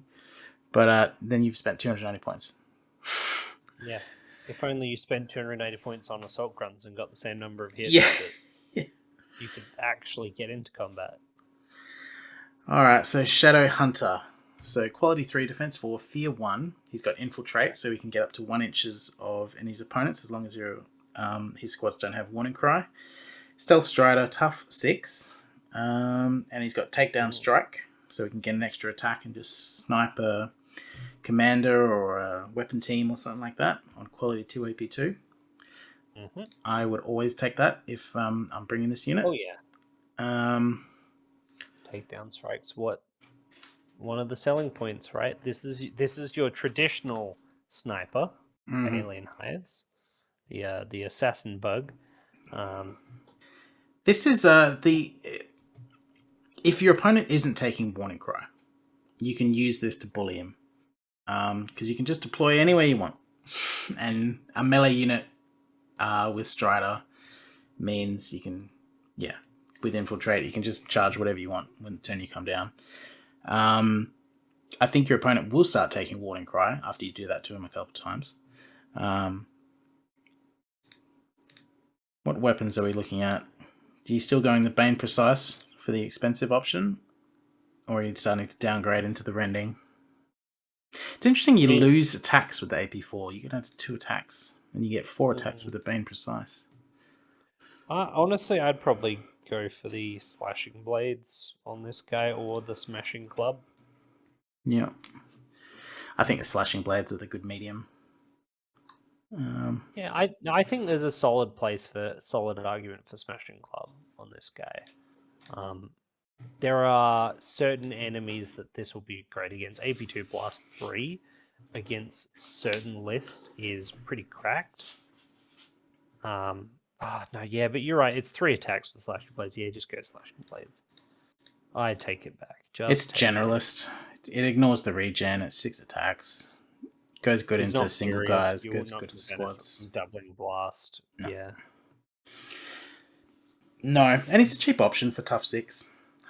This is a good amount of rules and damage for 175 points. And Your opponent has to actually shoot it with something decent to kill it. Yeah, and it's got stealth. Yeah. And I Although like that it's got fear, ready. just the sneaky fear, so that Just enough. that if disaster strikes and you go into a tank and you didn't get anything through with your slashing blades, well, fear's going to do it. So surprisingly squishy though, defense 4. Yeah. Look, squishy and not a high volume of attacks, but it's 175 points. Yeah. Let's have a look at Mortar Beast. So quality 4, defense 3, tough 6, fear 1. He's got the Spore gun for the indirect shred. I like indirect shred. This is a better indirect blast weapon than... Yes. Why would you have defense 5, 3 wounds when you could have defense 3, 6 wounds? And hitting on 4s. Explain it to me. And shred on your gun. Although shred is roughly equivalent to rupture, so... And this guy's got attacks. And fear. He's not easy to kill. Spore. The Spore is an interesting one. He can run up and spawn spores in your enemy's face. This is probably not the place I would use it. But no, you'd never would, because it replaces his mortar, which is the whole point in taking him. It allows him to move around, unlike the mortar, who takes a penalty for indirect. But you're not getting a huge discount for these spores. There's still 35 points. Still 40 points when you lose the gun. Yeah, I think just the Mortar Beast on his own is fine. Indirect shred. Shred's really annoying. I hate getting hit with shred. I hate getting hit with blast shred even more. I think just a sneaky 155 points to just hit the midfield is a good option. Here's the next caster thing that I like running. Synapse Tyrant. So, quality 4, defense 4. He's got caster 3 base. So he's just straight up caster 3. He's got fear, resistance, and tough 6. And he can get 9-inch heavy flamers. So he's a little light walker, but he's got caster 3, 190 points. And he's got this resistance. I like the resistance on him. So this turns a deadly 6 into something that would just pick you up to, you probably are going to roll one of those 6s and then you get to keep him, which is great. And he's running around full power still with his caster 3 and his heavy flamers. I'd run both him and the Synapse Beasts as well. Yeah. I'd definitely in that order for me as well. You like the Synapse Tyrant more or the Synapse Beast? No. Synapse Beast. Yeah, same. Over the Tyrant. What are you picking between the weapons? So you've got the 18-inch. Yeah, it's reliable, right? It has to be the reliable. You lose 9-inch of range, but it's reliable. Look, you're either running or you're shooting with this unit, and the spell's the main focus, so... if the 6-inch shooter grunts were also casting spells, maybe they'd have an argument. But yeah, he's pretty good. Again, squishy. He's defense 4, but that's fine. The amount of utility you're getting out of this guy for this amount of points, yeah, he's worth it.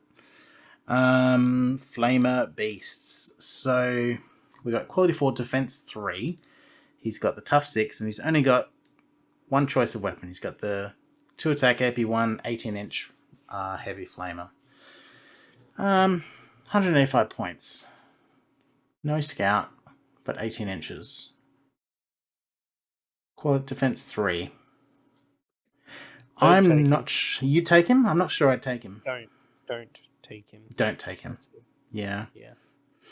I don't see a place for him. You can get your flamers elsewhere in this army. And defense 3 is not good enough. There's a big difference between defense 3 and defense 2. And he's not cheap. 185 points for this profile is not amazing. Take it. Yeah. Yeah.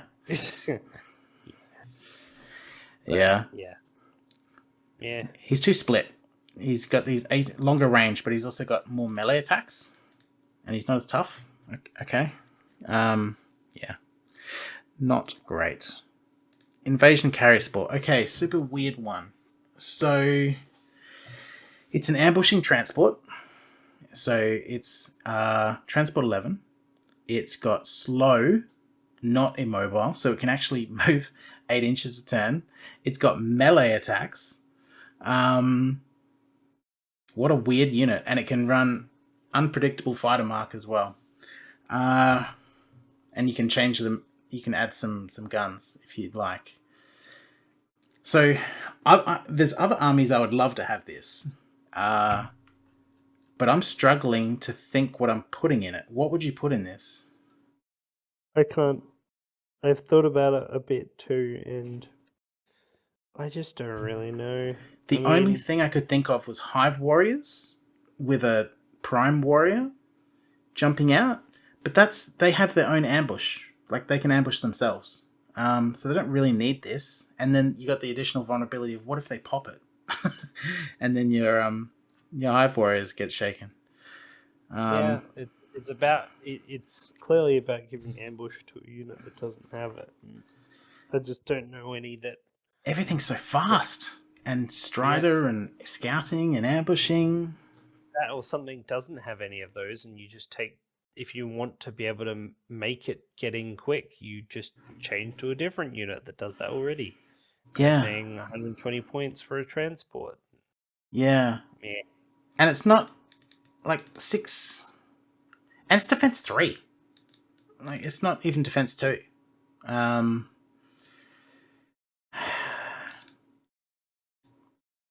Objectively, this is not a terrible unit. I would use this in other armies, but this army does not need this.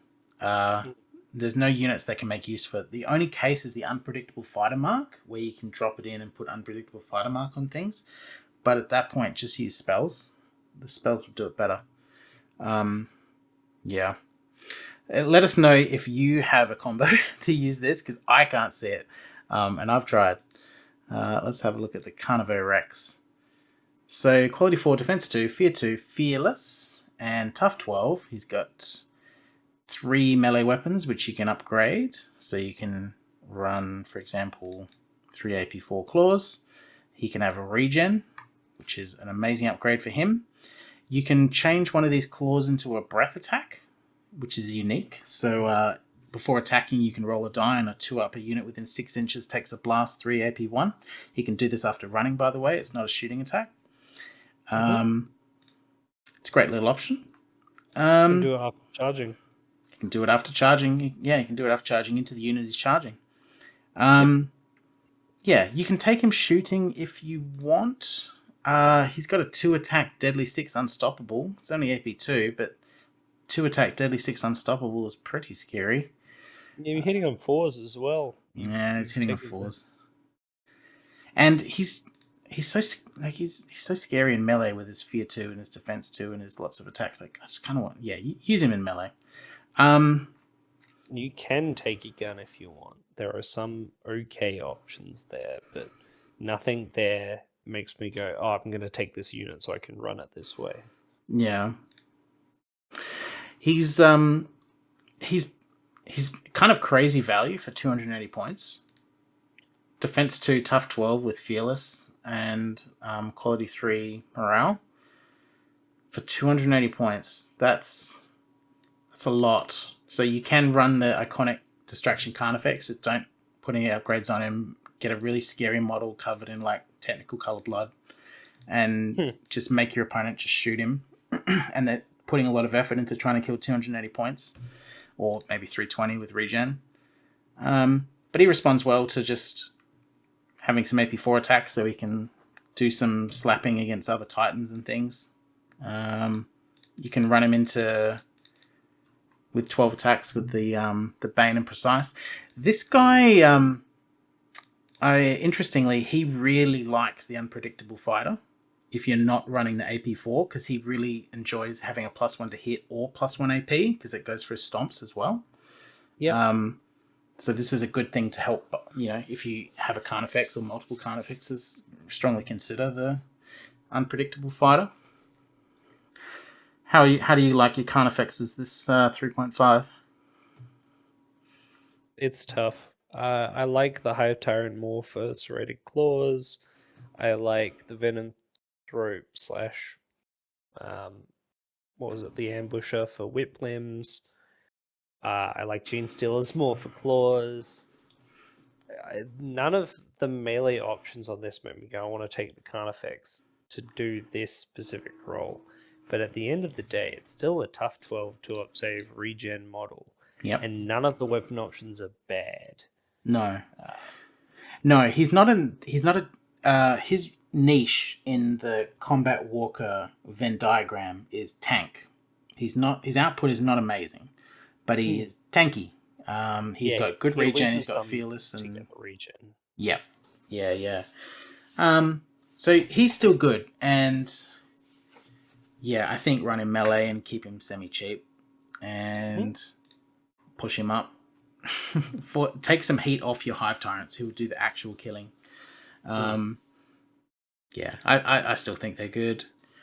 So Toxico-rex. So we've got regen base, and we've got the options of stealth. You can have a blast weapon if you want it, and you've got 12-inch blasts but less melee and more expensive base. Less melee? Well, he's only got 12 attacks, whereas including his stomps, whereas the Carnifex has 9, and he's got AP4 attacks, but he'd have 12 with the Bane and Precise. So not much of a difference. He's 85 points more base. Oh, I guess you got to buy the regen on the Carnifex too. And what a confused unit. Yeah, you want range and shooting? It really doesn't. 25 points more for 3 blasts. All with Bane. Yeah. But it's hitting on 4s and it's 400 points. Yeah. Just doesn't know what it's doing. This is... it's not scary. I'm not scared of this thing. Just failing to come up with something because it feels like neither of the things it's trying to do does it do enough for the points cost. No. AP1, no AP, just Bane with Blast. It's Blast 6, so it's Blast 12 equivalent. But it's at 12 inches, so you have to be super close. And then you're making... Yeah. It's instead of melee attacks. Yeah. Just charge instead. Just charge your fear. No, I don't think so. Same reason I wouldn't take shooting on the Carnifex. That's not what I want it for. You can do stealth buffs, but I like those other poison units. I like the Venom Beasts much more for that. No, I can't recommend it. Nope. Psycho-Grunts. Weird one. Okay. What if we gave Caster 3 to a Carnifex and gave it resistance as well? So I like Caster 3 on Carnifexes. It doesn't have regen, but it does have resistance. So it's kind of got half regen. And it's got this weird regenerative strength. Have you seen this? No. So every time it passes a resistance, you add an attack to one of your melee weapons. Oh. Yeah. So when I saw this, I furiously looked if I could cast offensive spells on myself for the 2-up resistance and like supercharge it. Yeah, there's no way you can read it that you can ever cast an offensive spell on yourself. So this is your enemy's never going to cast a offensive spell on this thing. So it would have to come from shooting or something, and you'd be relying on the 6s. But it's kind of interesting if you get like say 3 or 4 of those 6s, and now you've got 10 attack of the heavy razor claws. I guess. What else does the upgrade give you? Just an extra.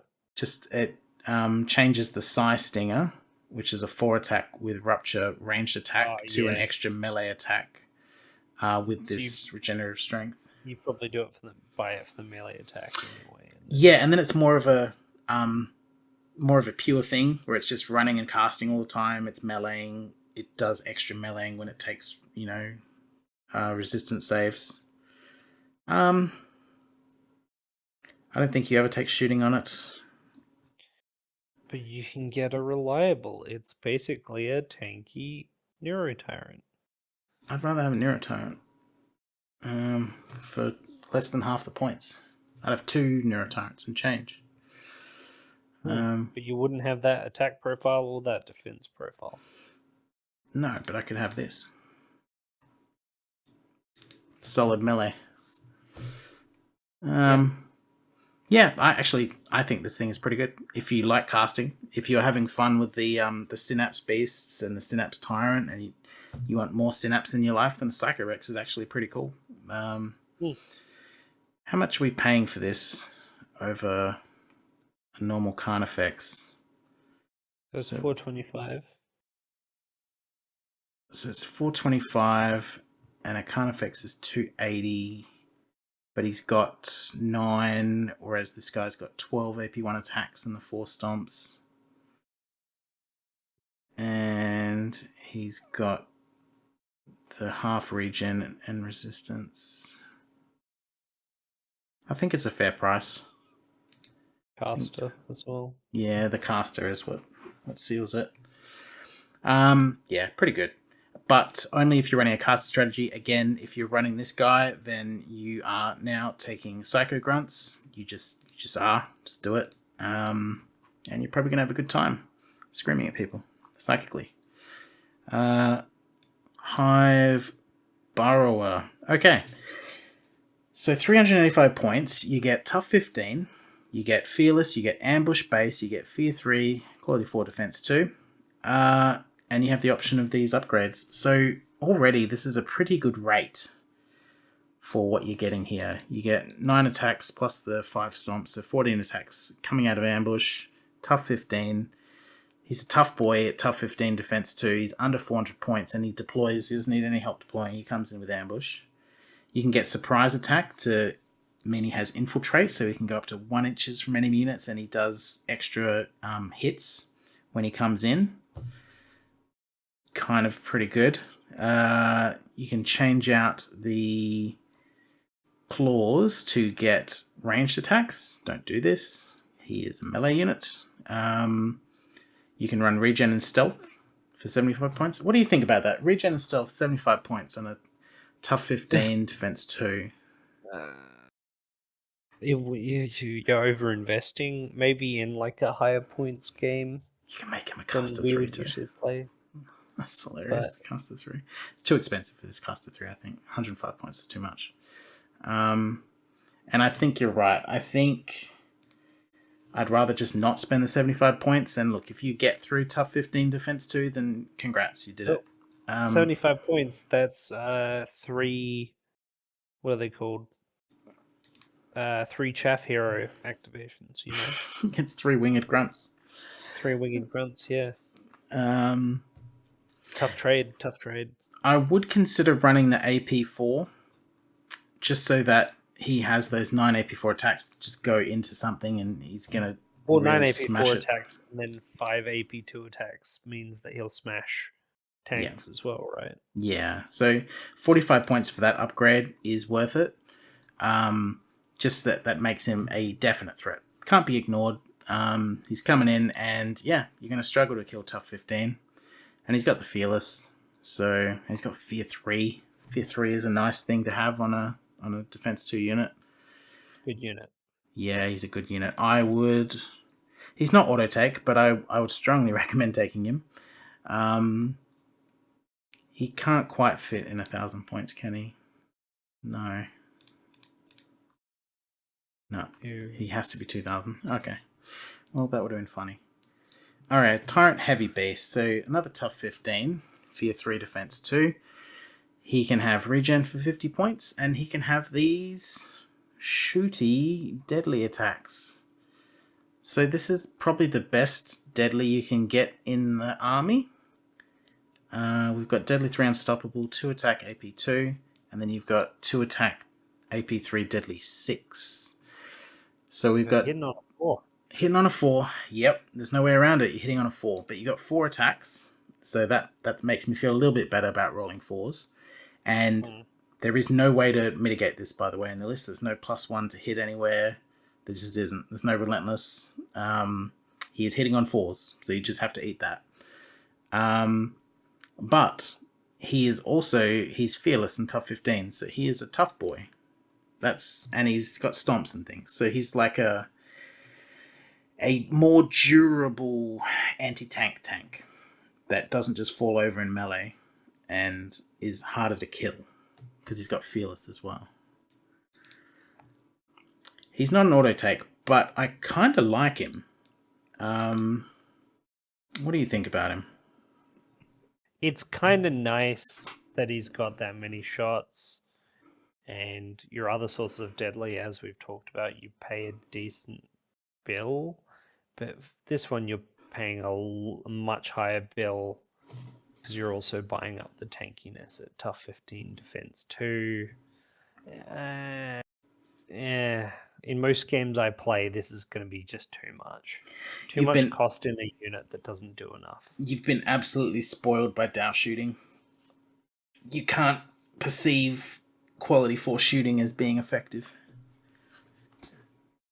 That was my Dow shooting for the longest time.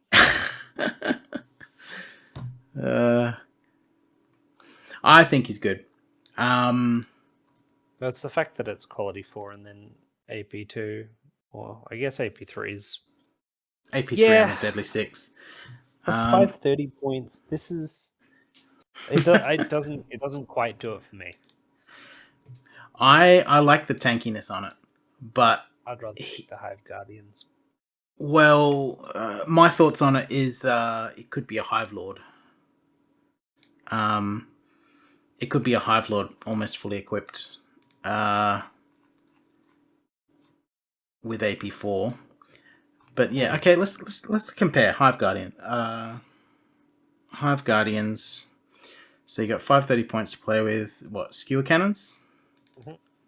So 375. So you got 6 skewer cannons. So you got 4 hits. Maybe... All those shock harpoons if I was going for deadly. Okay. So we've got... Let's just double it to make it fair. So we got 600 points versus 530 points. You've got Deadly 18 versus Deadly 18. This Deadly's hitting on 3s relentless. And it has AP2. Whereas this one has the Unstoppable.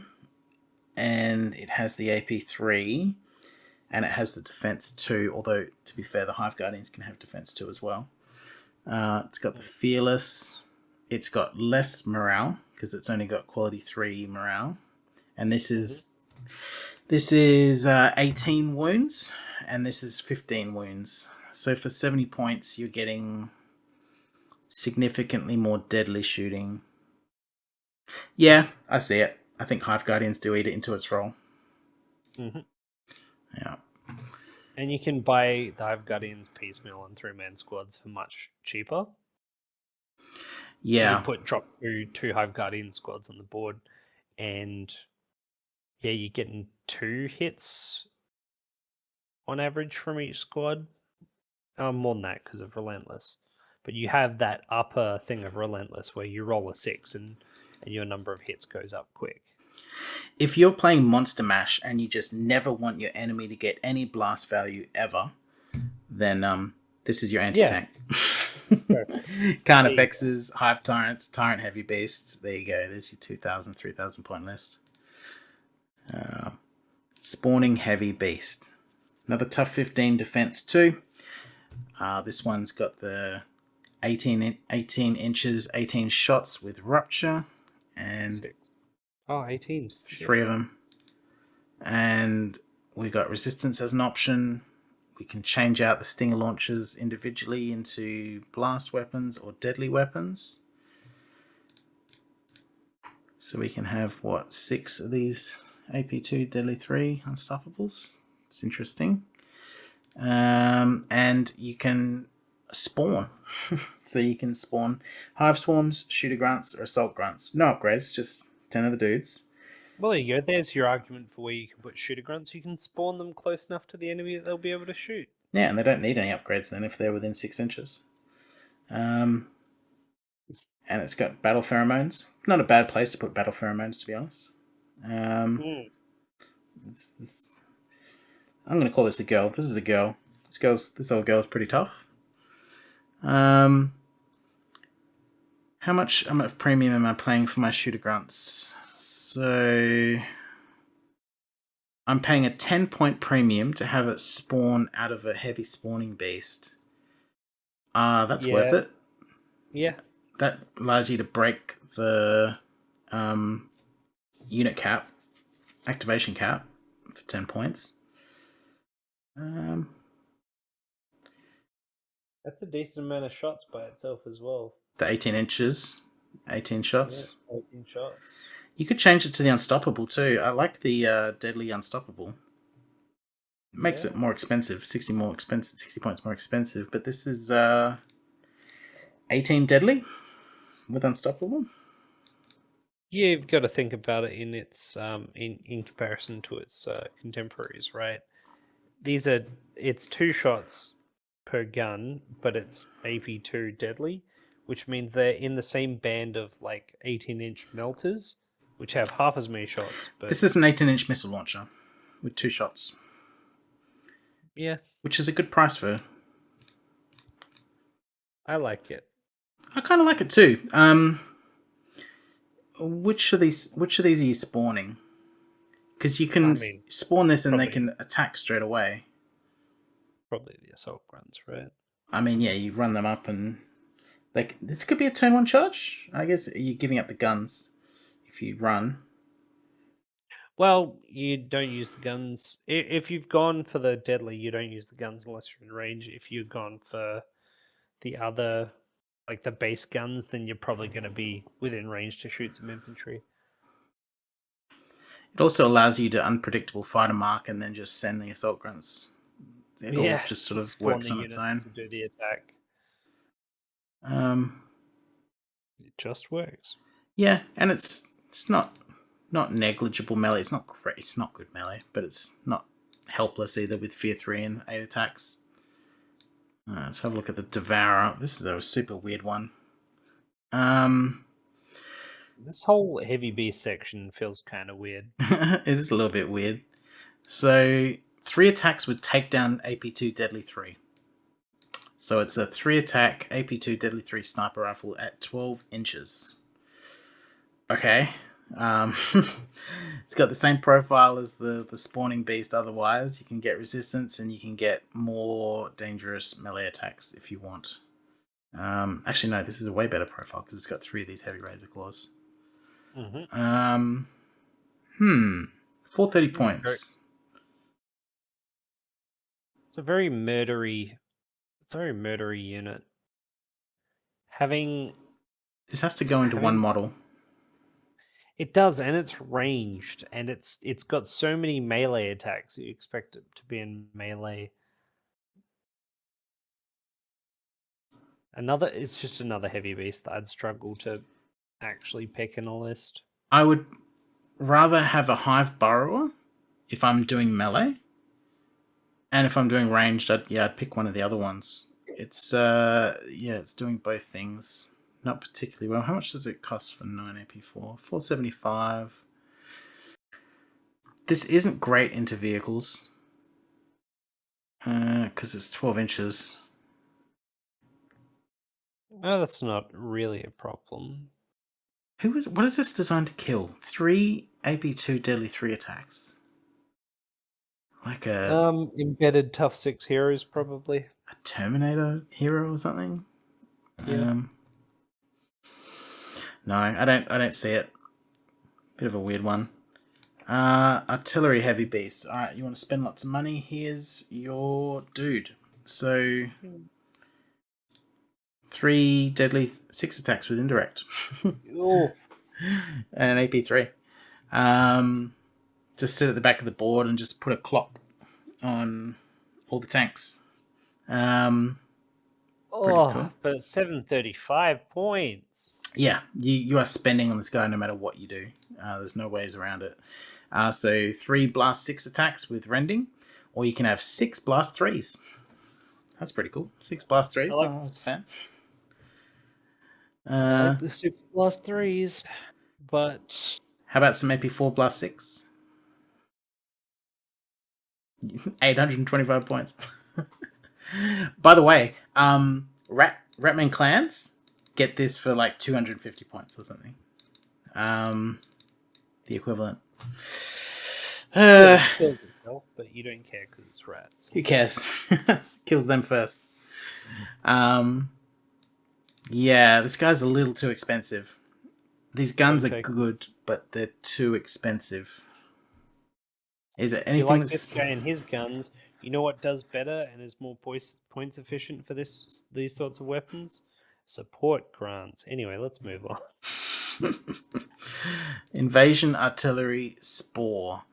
So here's your artillery. Can't move. But it's tough 6. It ambushes. It ambushes as artillery. Okay. Yeah. Just turning things. I mean, and when it ambushes, it hasn't moved. No, it hasn't. It just so 24-inch artillery doesn't really matter. You just drop it in your opponent's deployment zone. Yeah. Take its gun upgrades are just more guns. Is also funny. Yeah, I probably wouldn't even upgrade its guns, to be honest. So indirect cheap. shred's fine. You can spawn. Are we spawning? 25 points for the spawns? 195 points. Drop it in your opponent's deployment zone. Oh, no, it replaces the gun. And you keep artillery. That's awful. Why do I get melee attacks? And wait, this thing has melee attacks as a base artillery? Okay, interesting. Okay, so I give up the gun and I get spores. I don't think I'll ever take that. Why does it have melee attacks? It can hit back. So confused. It can't charge. It can hit back. This is actually kind of interesting. Just because of the ambush, I'm actually thinking about this now. Because the problem with these guns, these artillery guns, this is an expensive one. There's no getting around it. But the fact that it can just ambush onto an objective and then just keep plinking away with its spore gun, it's -2 to be hit from 9 inches away. It's tough 6. Why is it tough 6 as opposed to everyone else's tough 3 artillery? It's got the battle pheromones as well. It's got the battle pheromones. I like this. This non-auto take. I like this. It can fill a niche in an army. Yeah, it could be fine. Yeah. I'd consider it. That's surprisingly really tough for an artillery piece with the tough 6, the melee attacks, and of course it's got the artillery rule. That's very unusual for artillery. And the ambush, of course. What the? Yeah, I like it too. Don't take the spores. Keep its guns. Small guns. I don't think any of these guns are worth it. They start to get too pricey. They are expensive, I guess. What am I missing here with this 2 attack blast 3? Why do I pay 55 points for this? It's hitting on 3. Oh, I get extra. This is just straight extra. This is not replacing. Yeah. Oh, I lie. Okay, take this extra gun. Yeah. Oh, do that. 4 attacks. 4 attacks more good. Yeah, with artillery, so hitting on 3s. Yep. I like this. I completely 225. Somebody else pays like this. They pay this much for their basic infantry, and this is way more funny than basic infantry. Yeah. Yeah. I like this actually quite a bit. Hive Titan. Tough 18. Yeah. It's got Ravage. Ravage 12. I don't like Ravage. I don't think it's good. But when this model when it's their turn to attack in melee, roll X dice. For each 6, they take a wound. They just take a wound. Doesn't matter what your defense is. Take a wound. Quality 3 defense 2. It's got 24 base attacks. 18 of which have Rupture. All of them have AP 2. You can run Regen on it. Regen on Tough 18. Hilarious. And you've got upgrades. Caster 4, Transport 21, Flying, the Meme Devouring Tongue, and another tongue. So if we keep it just as this, you can't add regen and keep it at 2k, but you can run Tough 18 at 2,000 points, which is going to annoy your friends. You can get the Caster 4 and keep it under 700 points. So it's kind of like a very slow, tougher Hive Tyrant at that point, with more casting. I think you got to run one of the goofy upgrades if you're going to take the Hive Titan. Transport 21 with 21 Horn Gaunts with a Furious Grunt Veteran. Why not?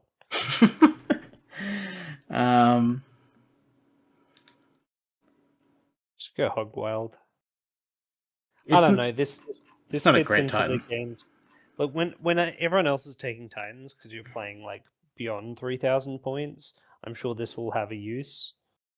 It doesn't stick out compared to other Titans we've seen. No, there's nothing here that makes my eyes pop. It's just a big tough thing that's good Got a in lot melee. of attacks, but not enough. This also loses to other Titans, because most of the other Titans, the melee ones, will have AP4, so they'll beat the stuffing out of this thing with its AP2. I guess it's got Ravage, but Ravage doesn't mean much. Yeah, but 24 attacks, though, is more attacks than you get on the other Titans in melee. Yeah. Would you take it, though? No. No. No. I wouldn't play... I probably wouldn't play Alien Hives in the level of game where this would be viable. This is 2,000 points. Yeah, it can fit in 2,000 points. You shouldn't take this in 2,000 points. I wouldn't take it in 3,000. But if you hit 4,000, I'd go, okay, I'm going to start to see these units on the board anyway. I probably want to have my own. I'd bring this at 2,000 points. But it's not like... This isn't the scariest 2,000 point Titan I've seen. And yeah, it's not great. I think just more Hive Tyrants or Carnifexes would probably do more. And we got the Flyer. So, it's got Blast 3 reliable attacks. So it's got heavy flamers, or just flamers actually. It's got your bombs that you like. I love it. And they've got Shred. But I actually dropped the bombs. Yeah, because you take... Spores. Yeah. So this is like a transport aircraft where you can drop something out and spawn it. So this is fast enough that you can get to your opponent's back objectives and just drop out the spores. Just take the objective and zoom off somewhere else. And this thing also is one of the few things with the AP3, Deadly 3, Unstoppable long-range guns as well. So it can actually deal with other flyers decently. This is a situational must-take, in my opinion. If your opponent is playing flyers, you almost have to take this, unless you have some other Unstoppable somewhere. But this is a good way to just deal with it, to just put immediate pressure on your opponent's flyers. You can also add more Unstoppable if you're literally just dealing with that and you don't need the spores. What do you think about it? I like flyers. Build it how you want. At base, it's 3 blasts at 225 points, 2/3 of which are reliable. The last one is strafing, which again, one of the mechanics of all time. I mean, Shred, Blast 6 Shred is annoying. Blast 6 Shred, strafing, so the ranges you just had to fly over something. Look, there'll be times where you can't get this because you can't fly in the exact direction, and every time I think about that, I'm like, I'm fine with this, just for the cool factor of if I fly over a unit, I get to bomb it. And it's pretty cheap for that. It's 225. Yeah. Look, it's no run the regen at that point. no High Elven Fleet's Seer Jet, but you're not paying the price. no. All right, so let's have a look at some army lists. So this is how I'd run my 2K. So I'll just sort of go through it and you can talk about what changes you'd sort of make. So I run the Hive Lord. If I'm running Alien Hives, I want a Hive Lord, and he's going to be the best Hive Lord. He's going to have Caster 3. He's going to have Ambush and Flying. He's going to have Regen. He's going to have AP4. He's going to come in, and your opponent's going to piss his pants, and he's just going to start deleting all his best stuff. I love him. Then I've got Assault Grunts, 20 Assault Grunts with the Rending. I put a Grunt Veteran in there with a Furious Aura with his own Rending, so they get a 50% upgrade. They're actually scary then. Psycho-Grunts, just 10 Psycho-Grunts with the Spell Conduit. Combo it up with the Synapse Tyrant and the Synapse Beasts. Now you've got 9 caster tokens. All of them are getting a bonus of the Spell Conduit. These can move forward onto risky objectives, and these guys can utilize it to just pump out those spells using his range.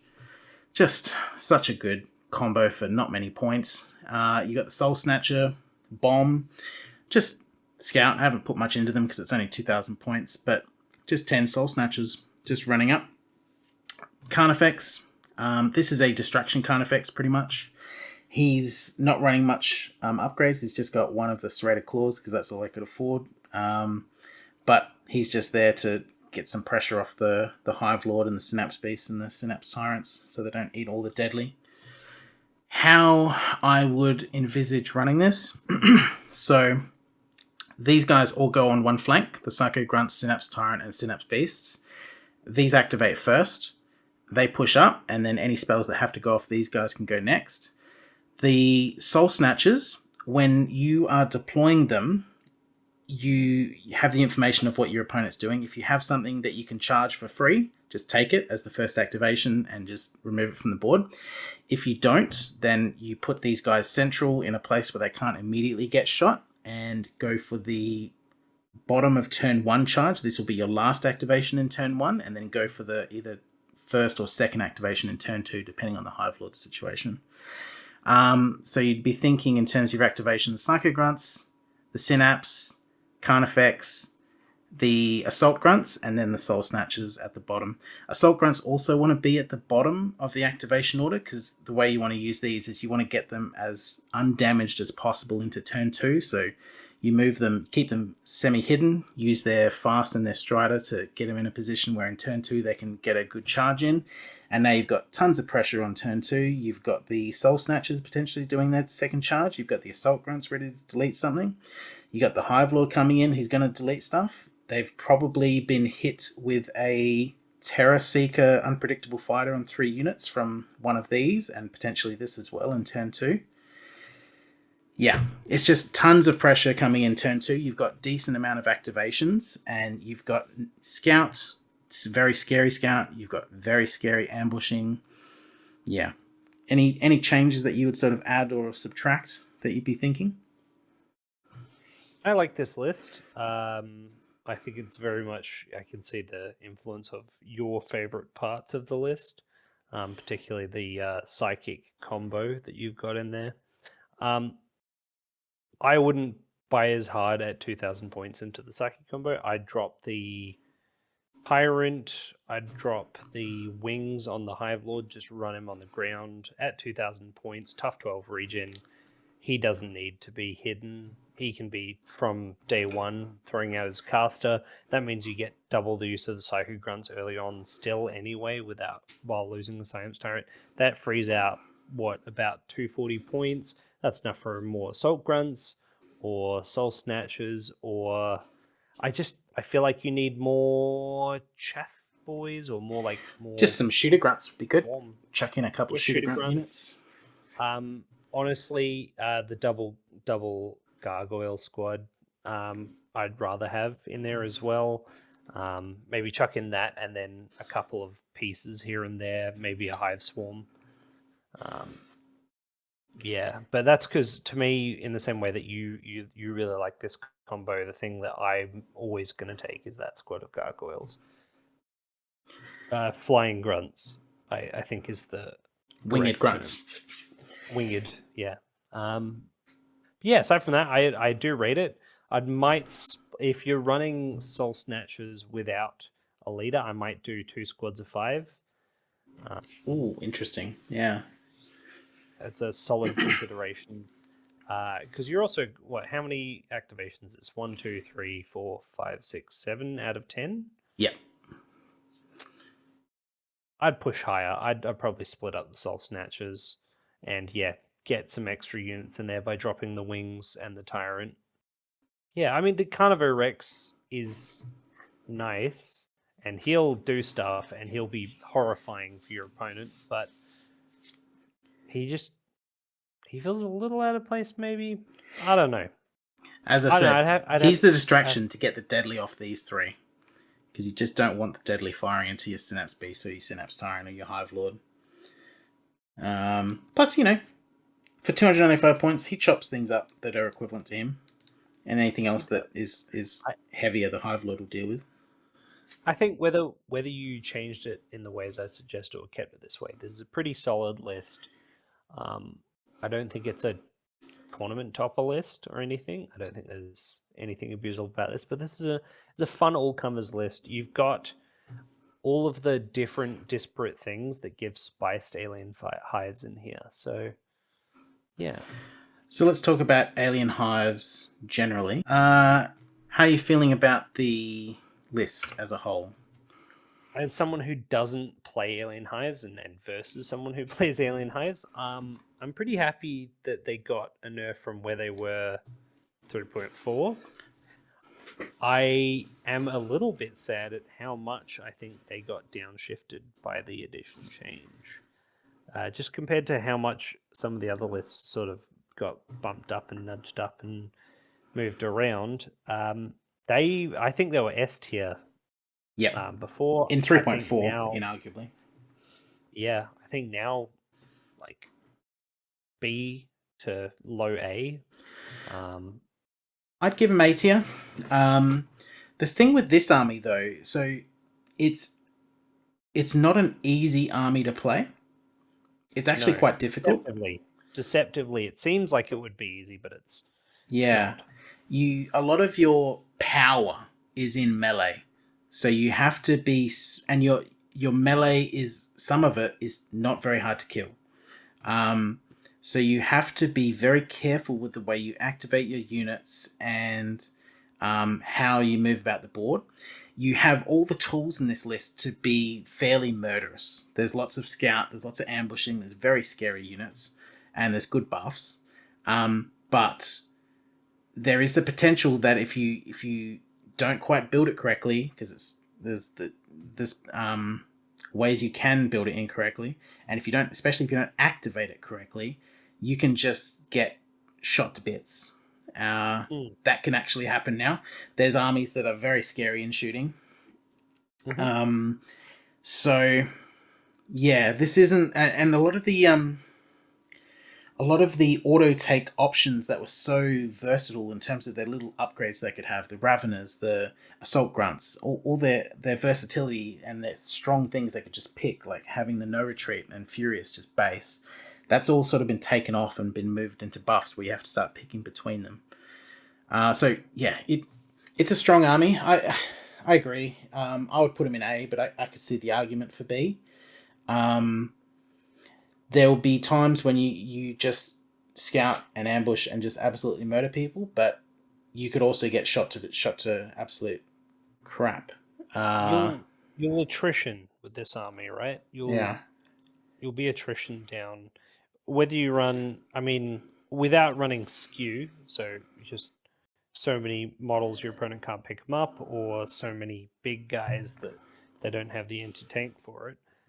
So like excluding that sort of skew list, more of like a generalist list, you you're just not going to have the staying power.